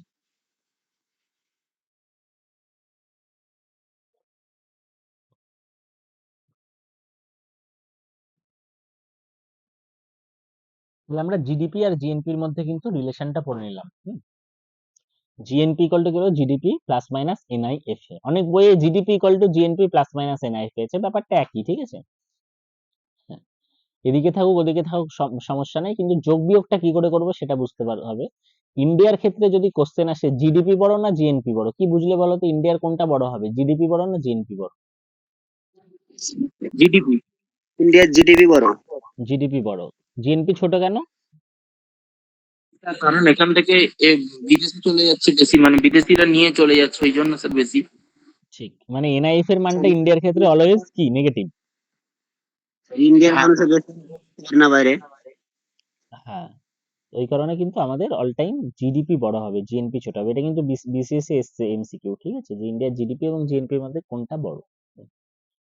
আচ্ছা, আমরা যদি এবার এখানে আসি, যে নেট ইনকাম ফ্রম অ্যাব্রোড যে জায়গাটা আমরা পড়লাম, ঠিক আছে, এইটাকে আবার কয়েকটা, এটা জাস্ট আমি তোমাকে এই যে জায়গাটা বললাম না 30 কোটি 20 কোটি, এটা কিন্তু বোঝানোর জন্য, হ্যাঁ। টার্ম অনুযায়ী যদি বলি, এই যে নেট ইনকাম ফ্রম অ্যাব্রোড, এখানে 2-3টে কনসেপ্ট হয়, ঠিক আছে। কি কনসেপ্ট হয়? একটা হচ্ছে প্রাইভেট রেমিটেন্স, হ্যাঁ, একটা হচ্ছে প্রাইভেট রেমিটেন্স, এটাও কিন্তু খুব ইম্পর্টেন্ট একটা কনসেপ্ট, প্রাইভেট রেমিটেন্স। রেমিটেন্স বলতে কি বোঝায়? রেমিটেন্স বলতে বোঝায় আমাদের প্রচুর ভারতীয়রা, ইন্ডিয়ানরা কিন্তু পৃথিবীর বিভিন্ন দেশে, এটা ধরো ভারত, ভারতের বাইরে বিভিন্ন দেশে কিন্তু ইন্ডিয়ানরা ছড়িয়ে আছে। তাহলে ইন্ডিয়ানরা এই সমস্ত দেশ থেকে কি করছে? টাকা ইনকাম করছে। ইনকাম করে কিন্তু তারা দেশে পাঠাচ্ছে, বিভিন্ন দেশ থেকে টাকা ইনকাম করে তারা দেশে পাঠাচ্ছে। এই ভারতীয়রা যারা বিভিন্ন দেশে ছড়িয়ে আছে এবং টাকা ইনকাম করে দেশে পাঠাচ্ছে, সেইটাকে কিন্তু আমরা বলি হচ্ছে রেমিটেন্স, সেটাকে আমরা বলি রেমিটেন্স। তাহলে এই রেমিটেন্স এর ক্ষেত্রে কিন্তু ইন্ডিয়া হচ্ছে ওয়ার্ল্ড এর মধ্যে 1 নম্বর। ইন্ডিয়া হচ্ছে ওয়ার্ল্ড এর মধ্যে 1 নম্বর। খুব ভালো করেই বুঝতে পারবে, কারণ দেখো প্রচুর ইন্ডিয়ানরা কিন্তু পৃথিবীর বিভিন্ন দেশে ছড়িয়ে আছে। পৃথিবীর যে দেশেই যখন কোনো ঝামেলা লাগুক, যুদ্ধ লাগুক, দেখবে ইন্ডিয়ান এয়ারফোর্স চলে গেছে, সেখান থেকে এভাকুয়েশন করে নিয়ে আসছে। তাহলে ইন্ডিয়ানরা কিন্তু সর্বত্র বিরাজমান, তাই না, সর্বব্যাপী। তো এই কারণে কিন্তু বিভিন্ন দেশ থেকে ইনকাম করে ইন্ডিয়ানরা কিন্তু একটা হিউজ পরিমাণ টাকা দেশের মধ্যে পাঠাচ্ছে, দ্যাট ইজ আওয়ার রেমিটেন্স। তাহলে এই রেমিটেন্স এর ক্ষেত্রে এই যে ইন্ডিয়ানরা এখানে এখানে এখানে কাজ করছে, তাহলে এই টাকাগুলো আমাদের জিডিপির মধ্যে ধরা হবে না জিএনপির মধ্যে ধরা হবে, কি মনে হয় তোমার? জিএন জিএনপির মধ্যে ধরবো, জিডিপির মধ্যে ধরতে পারবো কি? না এই স্যার, ইন্ডিয়ান কারণ থেকে? ইন্ডিয়ান টেরিটরির মধ্যে হচ্ছে না। ঠিক, ভেরি গুড। তাহলে এই যে ইনকাম গুলো, সেই ইনকাম গুলো কিন্তু আমরা আমাদের জিডিপির মধ্যে ধরতে পারবো না, কারণ এটা আমাদের ইন্ডিয়ার ডোমেস্টিক বাউন্ডারির ভিতর হচ্ছে না। এই ইনকাম গুলো কিন্তু এরা বিভিন্ন বাইরে বাইরে থেকে করে আসছে। তাহলে ইন্ডিয়ার ক্ষেত্রে প্রাইভেট রেমিটেন্সে ইন্ডিয়া একটা হিউজ পরিমাণ মানি ইনফ্লো করছে। সামান্য কিছু আউটফ্লো হচ্ছে, কিছু বিদেশি আমরা দেখতে পাই ভারতবর্ষে, তাই না? কলকাতা টলকাতা গেলে কিছু বিদেশি লোকজন দেখবে চাকরি বাকরি করছে, তো তারাও তাদের টাকাটা বিদেশে পাঠিয়ে দেবে। কিন্তু ইন্ডিয়াতে যে পরিমাণ ঢোকে তার তুলনায় যেটুকু বেরোয় খুব সামান্য। তো এই কারণে কিন্তু এই প্রাইভেট রেমিটেন্স থেকে আমরা কিন্তু একটা হিউজ পরিমাণ টাকা করি, এবং এটাতে কিন্তু আমরা ওয়ার্ল্ডে 1 নম্বর। তাহলে এইটাতে যদি পজিটিভই হতো, শুধু যদি এটাই হিসাব হতো, তাহলে কিন্তু আমাদের জিএনপি জিডিপির থেকে বড় হয়ে যাওয়ার কথা ছিল। হ্যাঁ, কিন্তু এইটা একমাত্র হিসাব নয়, এর সাথেও আরো দুটো হিসাব আছে। সেটা হচ্ছে যে ইন্টারেস্ট অন এক্সটার্নাল লোন। যে আমাদের যে লোন গুলো আছে এইগুলো কিন্তু আমাদের ক্যালকুলেশনের পর্যায়ে আসে, যে আমাদের যে বিভিন্ন বিদেশ থেকে আমরা লোন নিয়ে রেখেছি, এই লোনের যে ইন্টারেস্ট আমাদের চোকাতে হয়, এইখানে কিন্তু ইন্ডিয়া একদম গোল্লা খেয়ে গেছে। ঠিক আছে, কারণ ইন্ডিয়া স্বাধীনতার পর থেকে বিভিন্ন জায়গা থেকে প্রচুর প্রচুর পরিমাণ কিন্তু লোন নিয়েছে, এবং সেই লোনের কিন্তু একটা ভালো পরিমাণ ইন্টারেস্ট কিন্তু প্রতি বছর আমাদের আউটফ্লো হয়ে যাচ্ছে, প্রতি বছর আমাদের আউটফ্লো হয়ে যাচ্ছে। তাহলে টাকাগুলো তো বেরিয়ে যাচ্ছে, তাহলে তো এটা আমাদের জিএনপি তে আমরা ঢোকাতে পারবো না, এই সমস্ত টাকাগুলো বেরিয়ে যাচ্ছে। তাহলে এই যে লোনের দরুন ইন্টারেস্ট দিতে গিয়ে হিউজ টাকা আউটফ্লো হয়ে যাচ্ছে, এইখানে কিন্তু ইন্ডিয়া অনেকটা নেগেটিভ খেয়ে যায়। আর একটা কনসেপ্ট হয় এক্সটার্নাল গ্র্যান্ট। এক্সটার্নাল গ্র্যান্ট মানে কি? আমরা অনুদান দিচ্ছি। এবার প্রশ্ন হচ্ছে, এক্সটার্নাল গ্র্যান্ট ইন্ডিয়া অনুদান দেয় বেশি না অনুদান নেয় বেশি? কি মনে হয় ইন্ডিয়া কি অনুদান হয়? একটা সময় ছিল কিন্তু ইন্ডিয়া অনুদান নিত বেশি, ঠিক আছে, এখন কিন্তু সে যুগ নেই, এখন কিন্তু ইন্ডিয়া অনুদান দেয় বেশি। এক সেকেন্ড দাও তো, ল্যাপটপটা একটু চার্জে বসি।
না, না,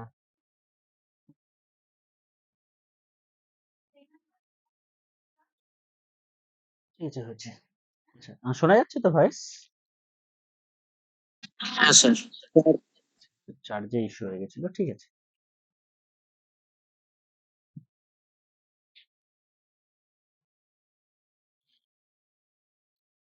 আচ্ছা, তাহলে আমরা যে জায়গাটায় ছিলাম, যে ইন্ডিয়া লোন দেয় বেশি না লোন নেয় বেশি, কি মনে হয় তোমাদের? এই সরি মানে গ্র্যান্ট দেয় বেশি না নেয় বেশি? এক্সটার্নাল গ্র্যান্ট মানে কি অনুদান। তোমাদের কি এখন মনে তো হচ্ছে? দিচ্ছে বেশি বললেন তো স্যার। হ্যাঁ, এখন কিন্তু আমাদের ইন্ডিয়া গ্র্যান্ট দিচ্ছে বেশি, ঠিক আছে? একটা সময় ছিল যখন স্বাধীনতার পরপর ছিল, তখন কিন্তু আমরা বিভিন্ন দেশ থেকে প্রচুর পরিমাণ গ্র্যান্ট পেতাম। তো কারণ তখন আমরা একদম একটা আন্ডার ডেভেলপড কান্ট্রি ছিলাম, তখন আমরা স্লোলি নিজেদের প্রোগ্রেস করছিলাম। তো বিভিন্ন দেশ কিন্তু সেই সময় আমাদেরকে অনেক গ্র্যান্ট দিত। But after Pokhran test, nuclear যে আমরা রিঅ্যাক্টর গুলো বানানো শুরু করলাম, হ্যাঁ, আমরা নিউক্লিয়ার পাওয়ারে যখন নিজেরা অনেকটা স্ট্রং হলাম, তখন কিন্তু আমাদের গ্র্যান্টও অনেকটা পরিমাণ কমে গেল।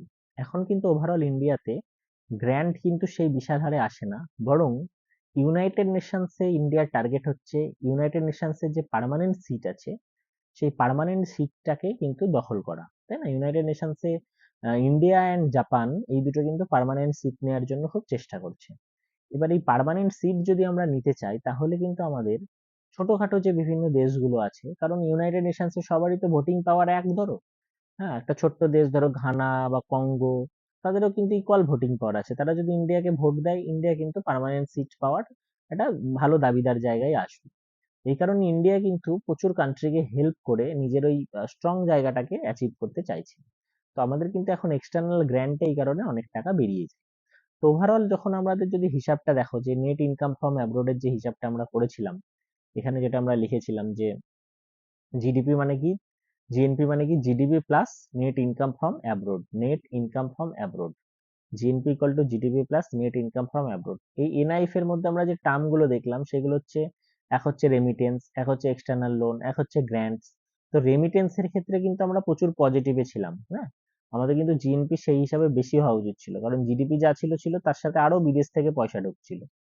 কিন্তু দেখা যাচ্ছে লোনে আমাদের প্রচুর পয়সা বেরিয়ে যাচ্ছে, লোন দিতে গিয়ে গ্র্যান্টস দিতে গিয়েও প্রচুর পয়সা বেরিয়ে যাচ্ছে, এবং লোন দিতে গিয়ে যা পয়সাটা আমাদের বেরোয়, সেটা এই রেমিটেন্সে যদি আমাদের কয়েকটা কোকো কোলার বোতল আসে, এটা হচ্ছে আমাদের পুরোটা 1 গ্যালন, 1 গ্যালন হচ্ছে আমাদের বড় ট্যাঙ্কি বেরিয়ে যায়, বুঝলেন? তাহলে রেমিটেন্সে আমাদের এই কোকো কোলার বোতল আসছে, কিন্তু ট্যাঙ্কি বেরিয়ে যাচ্ছে হচ্ছে লোন দিতে গিয়ে।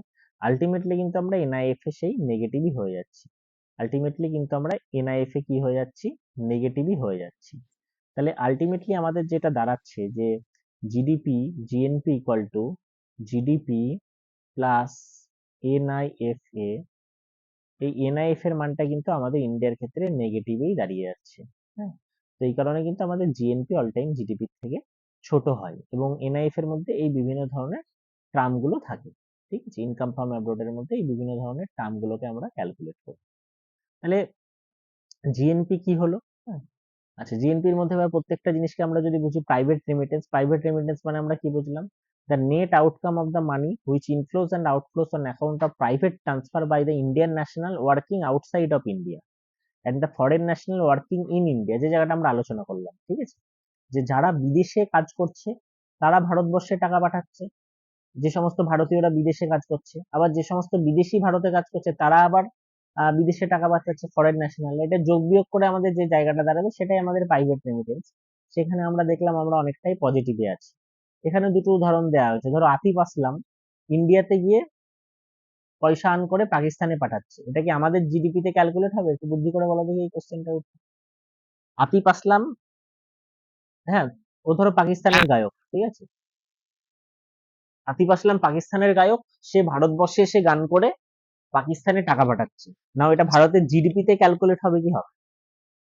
স্যার হবে না। ক্যালকুলেট হবে? জিডিপি তে ক্যালকুলেট হবে, কারণ আতিফ আসলাম প্রোডাকশনটা কোথায় করছে? ভারতবর্ষ। জিএনপি তে ক্যালকুলেট হবে কি হবে না? না স্যার, হবে না। জিএনপি তে ক্যালকুলেট হবে না, ঠিক আছে? সেটা এখানে লেখা আছে যে আতিফ আসলাম যদি পাকিস্তানে পয়সা পাঠায়, সেটা জিএনপি তে ক্যালকুলেট হবে, কারণ এই টাকাটা আমাদের দেশ থেকে বেরিয়ে যাচ্ছে। নাও ধরো প্রিয়াঙ্কা চোপড়া, আমাদের প্রিয়াঙ্কা চোপড়া দেখবে আজকাল হলিউডের সিনেমা করছে না, প্রিয়াঙ্কা চোপড়া ধরো হলিউডে গিয়ে একটা সিনেমা বানিয়ে ধরো টাকা পেল, তাহলে সেটা আমাদের জিডিপি তে ক্যালকুলেট হবে না, হবে না? জি স্যার, জিডিপি তে হবে না, জিএনপি। জিডিপি তে হবে না, জিএনপি তে হবে, কারণ প্রিয়াঙ্কা চোপড়া ভারতীয়, সে সেই টাকাটা প্রাইভেট রেমিটেন্স হিসাবে কিন্তু ভারতবর্ষে পাঠাবে, তাহলে সেটা আমাদের জিএনপি তে ক্যালকুলেট। এইগুলো হচ্ছে আমাদের বিভিন্ন ধরনের লজিক্যাল কোশ্চেন, কনসেপচুয়াল, ঠিক আছে? জিএনপির আর একটা যেটা জায়গা ছিল এক্সটার্নাল লোন, আমাদের কিন্তু এক্সটার্নাল লোনে ইন্টারেস্ট পেমেন্ট করতে গিয়ে আমাদের কিন্তু প্রচুর টাকা বেরিয়ে যায়, ইন্ডিয়া কিন্তু এই কেসে হচ্ছে একটা negative, as a we are a net borrower, আমরা যেহেতু প্রচুর ধার করে বসে আছি, এই কারণে এক্সটার্নাল লোনে কিন্তু আমরা নেগেটিভ। তারপরে যে জায়গাটা আছে সেটা দেখো কি এক্সটার্নাল গ্র্যান্ট। এক্সটার্নাল গ্র্যান্টের ক্ষেত্রে কিন্তু আমরা এখানেও নেগেটিভ। হ্যাঁ, কারণ today India offer more grants than it receive, আমরা কিন্তু এখন বেশি পরিমাণ গ্র্যান্টস দিই যতটা না আমরা রিসিভ। হ্যাঁ, তাহলে জিএনপি মানে কি হয়ে গেল, জিএনপি মানে হয়ে গেল GDP plus income from abroad. এটা কিন্তু অ্যাকচুয়ালি ফর্মুলাটা ছিল যে GNP equal to GDP plus income from abroad. But ইন্ডিয়ার ক্ষেত্রে কি হয়ে গেল, ইন্ডিয়ার ক্ষেত্রে যদি ইনকাম ফ্রম অ্যাব্রোডটা অলওয়েজ মাইনাস, কারণ আমরা দেখলাম ইন্ডিয়াতে বেশি পরিমাণ বেরিয়ে যাচ্ছে দেশ থেকে, এই কারণে কিন্তু ইন্ডিয়ার ক্ষেত্রে ফর্মুলাটা মাইনাস হয়ে যাচ্ছে। কোনো কোনো দেশ যারা হাইলি প্রোডাকশন করে, যেমন ধরো চাইনা, তাই না, চাইনা কি করে, বিভিন্ন দেশে প্রচুর পরিমাণ প্রোডাকশন পাঠায়, মানে চাইনাতে কিন্তু ইনফ্লো বেশি হয়, তাই না, চায়নার প্রচুর কোম্পানি বিভিন্ন বিদেশে ছড়িয়ে আছে, তাহলে তাদের ইনফ্লোটা বেশি হবে, তাই না, বিভিন্ন দেশ থেকে চায়নাতে টাকা ঢুকবে, তাহলে চায়নার জিএনপি জিডিপি থেকে কিন্তু বড় হয়ে যাবে। বাট ইন্ডিয়ার ক্ষেত্রে আমাদের কি হয়ে যাচ্ছে, যে ইনকামটা আছে সেই ইনকামটা কিন্তু আমাদের বেশি বেরিয়ে যাচ্ছে, এই কারণে ইনকাম ফ্রম অ্যাব্রোড টার্মটা আমাদের নেগেটিভ হয়ে যাচ্ছে, আলটিমেটলি আমাদের ফর্মুলাটা নেগেটিভ হয়ে যাচ্ছে। ঠিক আছে, লাস্ট যে জায়গাটা আমাদের বোঝার আছে সেটা হচ্ছে নেট ন্যাশনাল প্রোডাক্ট। দেখো একটু আগে আমরা যে জায়গাটা বুঝলাম সেটা হচ্ছে যে, তাহলে আমরা কি কি বুঝলাম, দেখো জিডিপি বুঝলাম, জিডিপির ফুল ফর্ম আমরা কি বললাম, gross domestic product, gross domestic product. আমরা জিএনপি বুঝলাম, এর ফুল ফর্ম আমরা কি বললাম, গ্রস ন্যাশনাল প্রোডাক্ট। তাহলে একটা জিনিস খুব ভালো করে লক্ষ্য করো, জিডিপি আর জিএনপির মধ্যে ওয়ার্ডের ফারাক হলো 8, ডোমেস্টিক আর ন্যাশনাল। এই ডোমেস্টিক আর ন্যাশনাল, আর একটা আমরা জিনিস করলাম সেটা হচ্ছে এনডিপি। এনডিপির ফুল ফর্ম কি, net domestic product, net domestic product. তাহলে জিডিপি আর এনডিপির মধ্যে ওয়ার্ডের ফারাক কি হলো, দেখো গ্রসটা হয়ে গেল নেট, বাকি ডোমেস্টিক ডোমেস্টিক থাকলো। এই গ্রস যখন নেট হয়, মানে জিডিপি থেকে যখন আমরা এনডিপি তে যাবো, এই গ্রসটা যখন নেট হবে, তার মানে বুঝবে ডেপ্রিসিয়েশন যোগ বিয়োগ হচ্ছে, তাই না। একটু আগে আমরা শিখলাম যে জিডিপি থেকে যে ক্ষয় মূল্য, যেটা প্রত্যেকটা জিনিসের ক্ষয় মূল্য, সেটাকে যদি আমরা বাদ দিয়ে দিই তাহলে আমরা কি পেয়ে যাব, তাহলে আমরা পেয়ে যাব এনডিপি। এরপর আমাদের লাস্ট একটা টার্ম আছে সেটা হচ্ছে এনএনপি। এনএনপি মানে কি, নেট ন্যাশনাল প্রোডাক্ট। তাহলে এই ক্ষেত্রে কি হচ্ছে দেখো, জিএনপি আর এনএনপির মধ্যে রিলেশনটা বোঝার চেষ্টা করো, তাই না। জিএনপির ফুল ফর্ম কি দেখো এখানে, জিএনপির full form gross national product, আর এনএনপির full form net national product. কোন ওয়ার্ডটার ফারাক, সেম গ্রস থেকে নেট, মানে জিডিপি আর এনডিপির মধ্যে দেখো যে ওয়ার্ডটার ফারাক, জিডিপি আর এনডিপির মধ্যে দেখো সেম গ্রস থেকে নেট হয়েছে, gross domestic product, net domestic product. Same GNP আর এনএনপির মধ্যেও দেখো গ্রস থেকে নেট হয়েছে, বাকি সমস্ত ওয়ার্ড কিন্তু একই আছে। জিএনপির full form gross national product, এনএনপির full form net national product. তাহলে জিএনপি থেকে যখন আমি এনএনপি তে এসেছি, আমি শুধু দেখছি কোন ওয়ার্ডটা চেঞ্জ হয়েছে, গ্রস ওয়ার্ডটা নেট হয়েছে। সিমিলারলি আমি যখন জিডিপি থেকে এনডিপি তে গেছি, সিমিলারলি আমি যখন এই যে জিডিপি থেকে এনডিপি তে গেছি, জিডিপি থেকে আমি যখন এনডিপি তে গেছি, তখন আমি দেখতে পাচ্ছি কি, এই গ্রস ওয়ার্ডটা আমার চেঞ্জ হয়েছে, গ্রস ওয়ার্ডটা কিন্তু আমার চেঞ্জ হয়েছে, তাই না। তাহলে আমার রিলেশন হচ্ছে কিন্তু এই জায়গাটায়। তাহলে আমাকে কি বুঝলাম আমি, তাহলে যে জিএনপি থেকে আমি যদি এনএনপি তে আসি, তাহলে GNP minus depreciation, GNP minus depreciation সমান কিন্তু আমার হয়ে যাবে কি, সমান কিন্তু আমার হয়ে যাবে এনএনপি। জিএনপি মাইনাস ডেপ্রিসিয়েশন সমান কিন্তু আমার হয়ে যাবে এনএনপি। সবসময় মনে রাখবে এই গ্রস থেকে নেট, প্রথম ওয়ার্ডটা যদি আলাদা হয়, গ্রস থেকে নেট, গ্রস থেকে নেট, তার মানে আমার ডেপ্রিসিয়েশন যোগ বিয়োগ আছে। সিমিলারলি জিডিপি থেকে যখন আমি ডেপ্রিসিয়েশন বাদ দেবো, ডেপ্রিসিয়েশন বাদ দেবো, কি হবে আমার, ডেপ্রিসিয়েশন বাদ দেওয়া মানে প্রথম ওয়ার্ডটা আলাদা হয়ে যাবে, গ্রসটা হয়ে যাবে নেট, তাহলে এনডিপি হয়ে যাবে। জিডিপি থেকে ডেপ্রিসিয়েশন বাদ দিয়ে এনডিপি। আর মাঝখানের ওয়ার্ডটা যদি আমাকে চেঞ্জ করতে হয়, জিডিপি থেকে আমি যদি জিএনপি তে যেতে চাই, তাহলে GDP plus minus NIFA, net income from abroad, সেটা মানে আমার হচ্ছে জিএনপি। তাহলে গ্রস ডোমেস্টিক প্রোডাক্ট থেকে যদি গ্রস ন্যাশনাল প্রোডাক্টে যেতে চাই, ডোমেস্টিক থেকে যদি আমি ন্যাশনালে যেতে চাই, তাহলে আমাকে নেট ইনকাম ফ্রম অ্যাব্রোডটাকে যোগ বিয়োগ। সিমিলারলি একইভাবে এনডিপি থেকে প্লাস মাইনাস এনআইএফএ করলে আমি কি পাবো, এনআইএফ এ যখনই আমি করব মাঝখানের ওয়ার্ডটা আলাদা হবে, ডোমেস্টিকটা হয়ে যাবে ন্যাশনাল, তাহলে এনএনপি হবে। তাহলে খুব ভালো করে এই জায়গাটা আমরা বুঝি যে এনএনপি মানে কি, জিএনপি মাইনাস ডেপ্রিসিয়েশন। ডেপ্রিসিয়েশন যখনই আমি বাদ দিচ্ছি তখন আমার কোন ওয়ার্ডটা আলাদা হচ্ছে, গ্রসটা হয়ে যাচ্ছে নেট। আবার জিএনপি মানে কি, GDP plus income from abroad. তাহলে এনএনপি মানে আমরা এটাও বলতে পারি GDP plus income from abroad minus depreciation. এই যে নেট ন্যাশনাল প্রোডাক্ট সেটাকেই কিন্তু ক্যাপিটাল এনআই বা ন্যাশনাল ইনকাম ধরা হয়, এবং এটাকেই যখন পপুলেশন অফ দ্য নেশন দিয়ে ভাগ করা হয় তখনই কিন্তু আমরা পার ক্যাপিটা ইনকামটা পাই। তাহলে পার ক্যাপিটা ইনকামটা আমরা কি করে ক্যালকুলেট করছি, জিএনপি থেকে আমরা আবার ডেপ্রিসিয়েশনটাকে বাদ দিয়ে দিচ্ছি, যে এনএনপি পাচ্ছি আমরা, সেই এনএনপি থেকে কিন্তু আমরা পার ক্যাপিটা ইনকামটাকে ক্যালকুলেট করছি। ইন্ডিয়ার ক্ষেত্রে যদি কোশ্চেন আসে যে ন্যাশনাল ইনকাম কারা ক্যালকুলেট করে, ন্যাশনাল ইনকাম ক্যালকুলেট করে এখনো কোশ্চেন পাবে, উত্তর পাবে সিএসও, সেন্ট্রাল স্ট্যাটিস্টিক্স অফিস। হ্যাঁ, আমাদের একটা সার্ভে অর্গানাইজেশন আছে, তার নাম ন্যাশনাল স্যাম্পেল সার্ভে অফিস। সেই ন্যাশনাল স্যাম্পেল সার্ভে অফিস এরা সার্ভে গুলো করে, এবং সেই সার্ভের তথ্যের ভিত্তিতে বিভিন্ন স্ট্যাটিস্টিক্স এর ফর্মুলা খাটিয়ে সিএসও যারা আছে, সেন্ট্রাল স্ট্যাটিস্টিক্স অফিস, তারা ন্যাশনাল ইনকামটাকে পরিমাপ করে। বর্তমানে কিন্তু সিএসও বা এনএসএসও কেউই নেই, বর্তমানে এই দুটো অর্গানাইজেশনই মার্জ হয়ে গেছে, এবং মার্জ হয়ে গিয়ে কিন্তু 2019 সালে এনএসও বলে, ন্যাশনাল স্ট্যাটিস্টিক্স অফিস বলে একটা নতুন অর্গানাইজেশন খুলেছে। এখন কিন্তু ন্যাশনাল ইনকাম মাপার দায়িত্ব এনএসএ এর উপর, ন্যাশনাল স্ট্যাটিস্টিক্স অফিস যেটা আছে এনএসও তার উপর। কিন্তু এখনো পিএসসি যেহেতু প্রিভিয়াস ইয়ারের কোশ্চেন টোকে বিভিন্ন জায়গা থেকে, তোমরা কিন্তু এখনো ওই সিএসও অপশনে পেয়ে যাবে, ঠিক আছে। তো অপশনে যদি সিএসও পাও তাহলে সিএসও করে দেবে, আর অপশনে যদি এনএসও প্লাস সিএসও দুটোই পাও তাহলে এনএসওটা আমার লেটেস্ট, এই যে ন্যাশনাল স্ট্যাটিস্টিক্স অফিস, এটা আমার লেটেস্ট। সিএসও আর এনএসও এই দুটো মার্জ হয়ে আমাদের এই অর্গানাইজেশনটা তৈরি হচ্ছে। হ্যাঁ, এই দুটো মার্জ হয়ে এই অর্গানাইজেশনটা তৈরি হচ্ছে, ন্যাশনাল স্ট্যাটিস্টিক্স অফিস। তাহলে এইটাও কিন্তু অনেক সময় 2019-এ মার্জ হয়েছে স্যার, হ্যাঁ বলো, 2019-এ মার্জ হয়েছে স্যার। 2019-এ মার্জ হয়েছে। এবার তাহলে তোমাকে এই মার্জ থেকেও মানে কোশ্চেনে কোনটা আছে সেটা দেখতে হবে। হ্যাঁ, এখনো যেহেতু পিএসসি প্রিভিয়াস বিভিন্ন সাইট থেকে কোশ্চেন তোলে, ওই কারণে তোমরা অনেক জায়গায় এখনো সিএসও পাবে, এনএসও হয়তো নাও পেতে স্যার, পারো। স্যার আমার এগুলো ঠিক আছে স্যার, আমার প্রবলেম হয় GDP, GDP, nominal GDP, real GDP. হ্যাঁ, এই জিনিসগুলো আমরা নেক্সট ক্লাসে পুরো আলোচনা করবো, ঠিক আছে।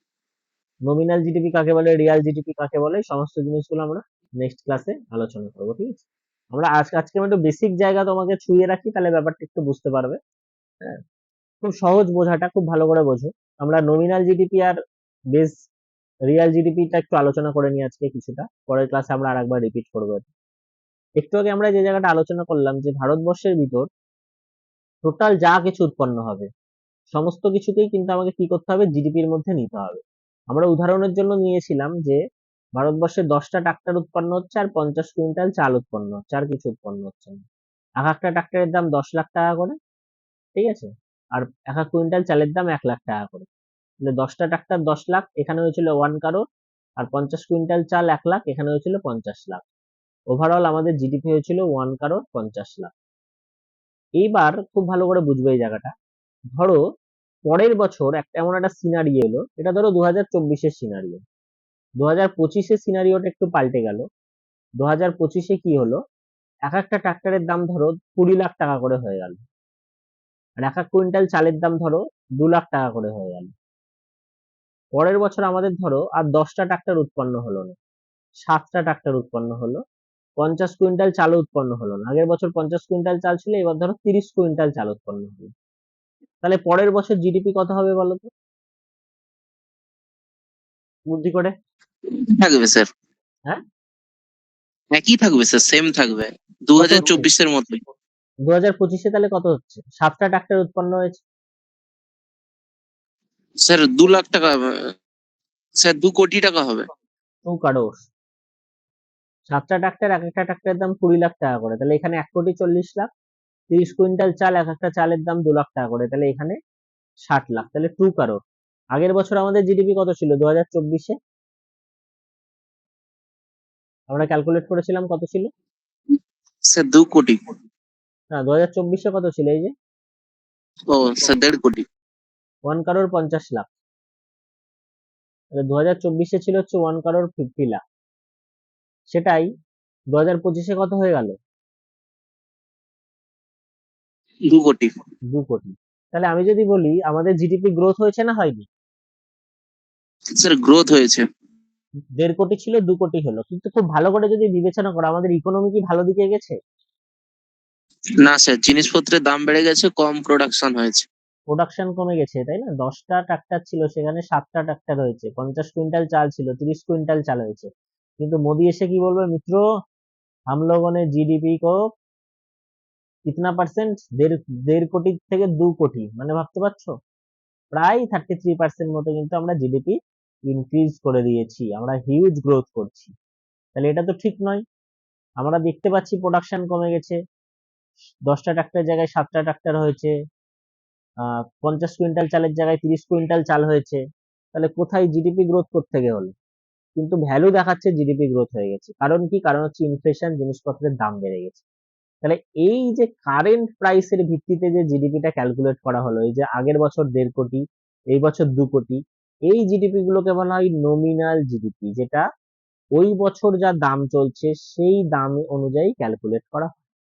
কিন্তু আমরা দেখছি নমিনাল জিডিপির একটা সমস্যা কি, নমিনাল জিডিপি ইকোনমির প্রকৃত চিত্র তুলে ধরছে না। জিডিপি গ্রোথ দেখাচ্ছে জিডিপি বেড়ে গেছে, অথচ আমরা দেখতে পাচ্ছি প্রোডাকশন কমে গেছে। এইখান থেকে বাঁচার জন্য ইকোনমিস্টরা আরো বুদ্ধি নিয়ে এলো, এবং তখন ইকোনমিস্টরা একটা বেস ইয়ারের কনসেপ্ট নিয়ে এলো। বললো যে জিডিপি যখন তোমরা ক্যালকুলেট করবে তখন কারেন্ট প্রাইসে ক্যালকুলেট তো একভাবে করছো ঠিকই আছে, আর একটা তোমরা পুরোনো কোনো একটা ইয়ারে চলে যাও। ইন্ডিয়ার ক্ষেত্রে সেটা ধরো এখন 17-18 সাল ধরা হয়। তোমরা দেখো 17-18 সালে দাম কত ছিল, 17-18 সালে দাম কত ছিল? ধরো 17-18 সালে ধরো ট্র্যাক্টরের দাম ছিল, কথার কথা ধরছি আমার, 5 লাখ টাকা করে।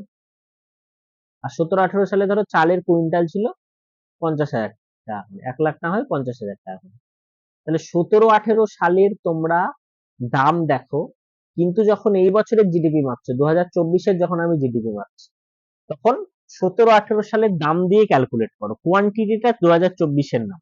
তাহলে 2024-এ আমার কটা ট্রাক্টর উৎপন্ন হয়েছে, এইখানে আমার 24-এর ফিগার ছিল, 2024-এ আমার 10টা ট্রাক্টর উৎপন্ন হয়েছে আর 50 কুইন্টাল চাল উৎপন্ন হয়েছে। কিন্তু আমি যখন 2024-এর জিডিপি মাপবো, আমি কিন্তু 17-18 সালের দামটা নেব। তাহলে আমার ট্রাক্টর উৎপন্ন হয়েছে 10টা, এক একটা ট্রাক্টরের দাম কিন্তু আমি নেব 17-18 সালের সাপেক্ষে। তাহলে 10 ইন্টু 5 50 লাখ, আর আমার চাল উৎপন্ন হয়েছে কত কেজি, 50 কুইন্টাল, আর আমি দাম কিন্তু নেব হচ্ছে 17-18 সালের 50 কুইন্টাল ইন্টু 50,000, মানে 25 লাখ। তাহলে আমার 2024-এর জিডিপি দাঁড়িয়ে গেল হচ্ছে 75 লাখ। এই যেটা আমরা জিডিপি ক্যালকুলেট করলাম সেটা কিন্তু আমরা 2024-এর কারেন্ট প্রাইস অনুযায়ী ক্যালকুলেট করলাম না, একটা পুরোনো বেস ইয়ার ধরে নিয়েছিলাম 17-18 সাল, সেই বেস ইয়ার অনুযায়ী আমরা ক্যালকুলেট করলাম। এই কারণে এই জিডিপিটা যেটা 75 লাখ ক্যালকুলেট করা হলো, এটাকে বলা হয় জিডিপি অ্যাট বেস প্রাইস বা Real GDP. GDP at base price বা রিয়াল জিডিপি বা রিয়াল জিডিপি। আর আগের বছর যেটা 2024-এ ক্যালকুলেট করেছিলাম, যেটা 1.5 লাখ 1,50,00,000 বেরিয়েছিল, সেইটা হচ্ছে কারেন্ট প্রাইসে ক্যালকুলেট করেছিলাম, মানে ওই বছর ট্রাক্টরের দাম কত ছিল, ওই বছর চালের দাম কত ছিল, এইটাকে বলা হচ্ছে নমিনাল জিডিপি। ঠিক আছে, নমিনাল জিডিপি, এটাকে বলা হচ্ছে নমিনাল জিডিপি বা জিডিপি অ্যাট কারেন্ট প্রাইস। ঠিক আছে, এই যে সমস্যাটা ছিল যে আমার প্রোডাকশন কমে গেছে অথচ আমাকে দেখাচ্ছে হচ্ছে যে জিনিসপত্রের দাম, মানে জিডিপি গ্রোথ, এইটা কিন্তু বেস ইয়ার ধরে করলেই সমস্যাটা দূর হবে। কি করে দূর হবে? 2025-এর যদি বেস ইয়ার ধরে করো, ধরো 2025-এর ফিগার যদি আমরা দেখি, 2025-এ আমার ট্রাক্টর ছিল 7টা, চাল ছিল 30 কুইন্টাল। ট্রাক্টর ছিল হচ্ছে আমার কটা, 7টা, আর চাল কত ছিল, 30 কুইন্টাল। তাহলে 7টা ট্রাক্টর আমরা দাম কিন্তু ধরবো 2017-18, মানে বেস ইয়ারে।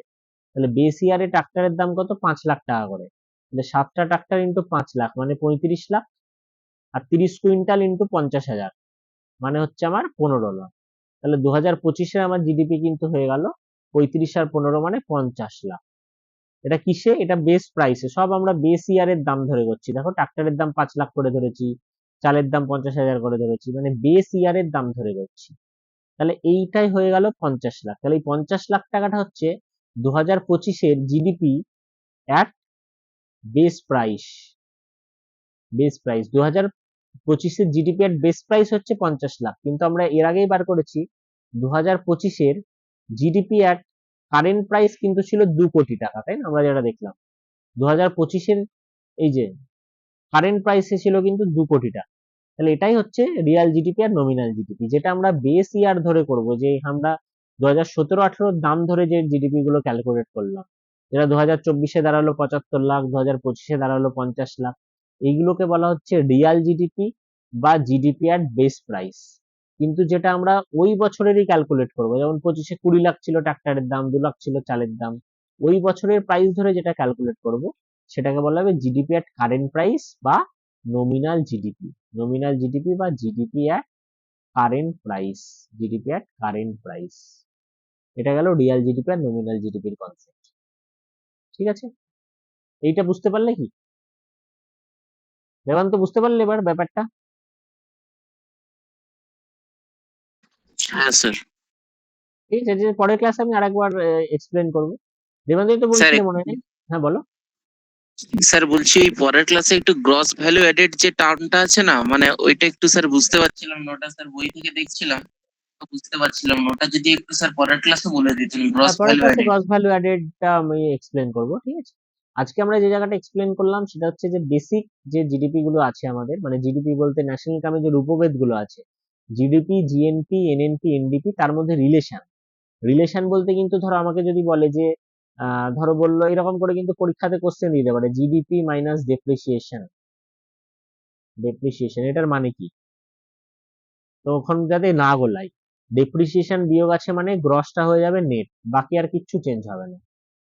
ধরো তোমাকে বলে দিলে এনডিপি মাইনাস ডেপ্রিসিয়েশন, যে জিজ্ঞেস করলো জিজ্ঞাসা চিহ্ন দিয়ে দিল, দিয়ে 4টা অপশন দিল, তাহলে ডেপ্রিসিয়েশন আছে মানে, হ্যাঁ সরি, এটা ধরো তোমাকে দিল হচ্ছে GNP minus depreciation, GNP minus depreciation, তাহলে ডেপ্রিসিয়েশন আছে মানে প্রথম যে গ্রস ওয়ার্ডটা আছে সেটা হয়ে যাবে নেট, তাহলে এনএনপি, জিএনপি মাইনাস ডেপ্রিসিয়েশন মানে এনএনপি। ঠিক আছে, তাহলে এই জায়গাটা যাতে বোঝা যায়। আবার ধরো দিল GDP minus net income from abroad, net income from abroad আছে মানে ডোমেস্টিকটা হয়ে যাবে আমার ন্যাশনাল, তাহলে বাকি সব একই থাকবে জিএনপি। জিডিপি মাইনাস এনআইএফএ মানে জিএনপি, মানে ডোমেস্টিকটা হয়ে যাবে আমার ন্যাশনাল। কখন হবে? যখন এনআইএফএ যোগ বিয়োগ হয়। আর ডেপ্রিসিয়েশন যোগ বিয়োগ হলে কি হবে? গ্রস, প্রথম ওয়ার্ডটা চেঞ্জ হবে, গ্রসটা আমার হয়ে যাবে নেট। এই রিলেশনটা যাতে একদম ক্লিয়ার থাকে সবার কাছে, ঠিক আছে? আর আমরা যেগুলো বললাম ইম্পর্টেন্ট, যে আমাদের জিডিপি, জিএনপি, এনডিপি যে রূপভেদ গুলো আছে, সমস্ত রূপভেদ গুলো বললাম, কোনটার কি মানে সেটা বললাম। হ্যাঁ, ন্যাশনাল ইনকাম একটু বেসিক হিস্ট্রি আমরা পড়লাম। আর আমরা দেখলাম যে আমাদের রিয়াল জিডিপি আর নমিনাল জিডিপির বেসিক জায়গাটা আমরা পড়লাম। যদি এটা আমি পরের ক্লাসে আরেকবার পড়াবো নমিনাল জিডিপি। আর কস্টের একটা কনসেপ্ট আছে, ঠিক আছে, ফ্যাক্টর কস্ট আর মার্কেট কস্ট, এই কস্ট আর প্রাইসের কনসেপ্টটা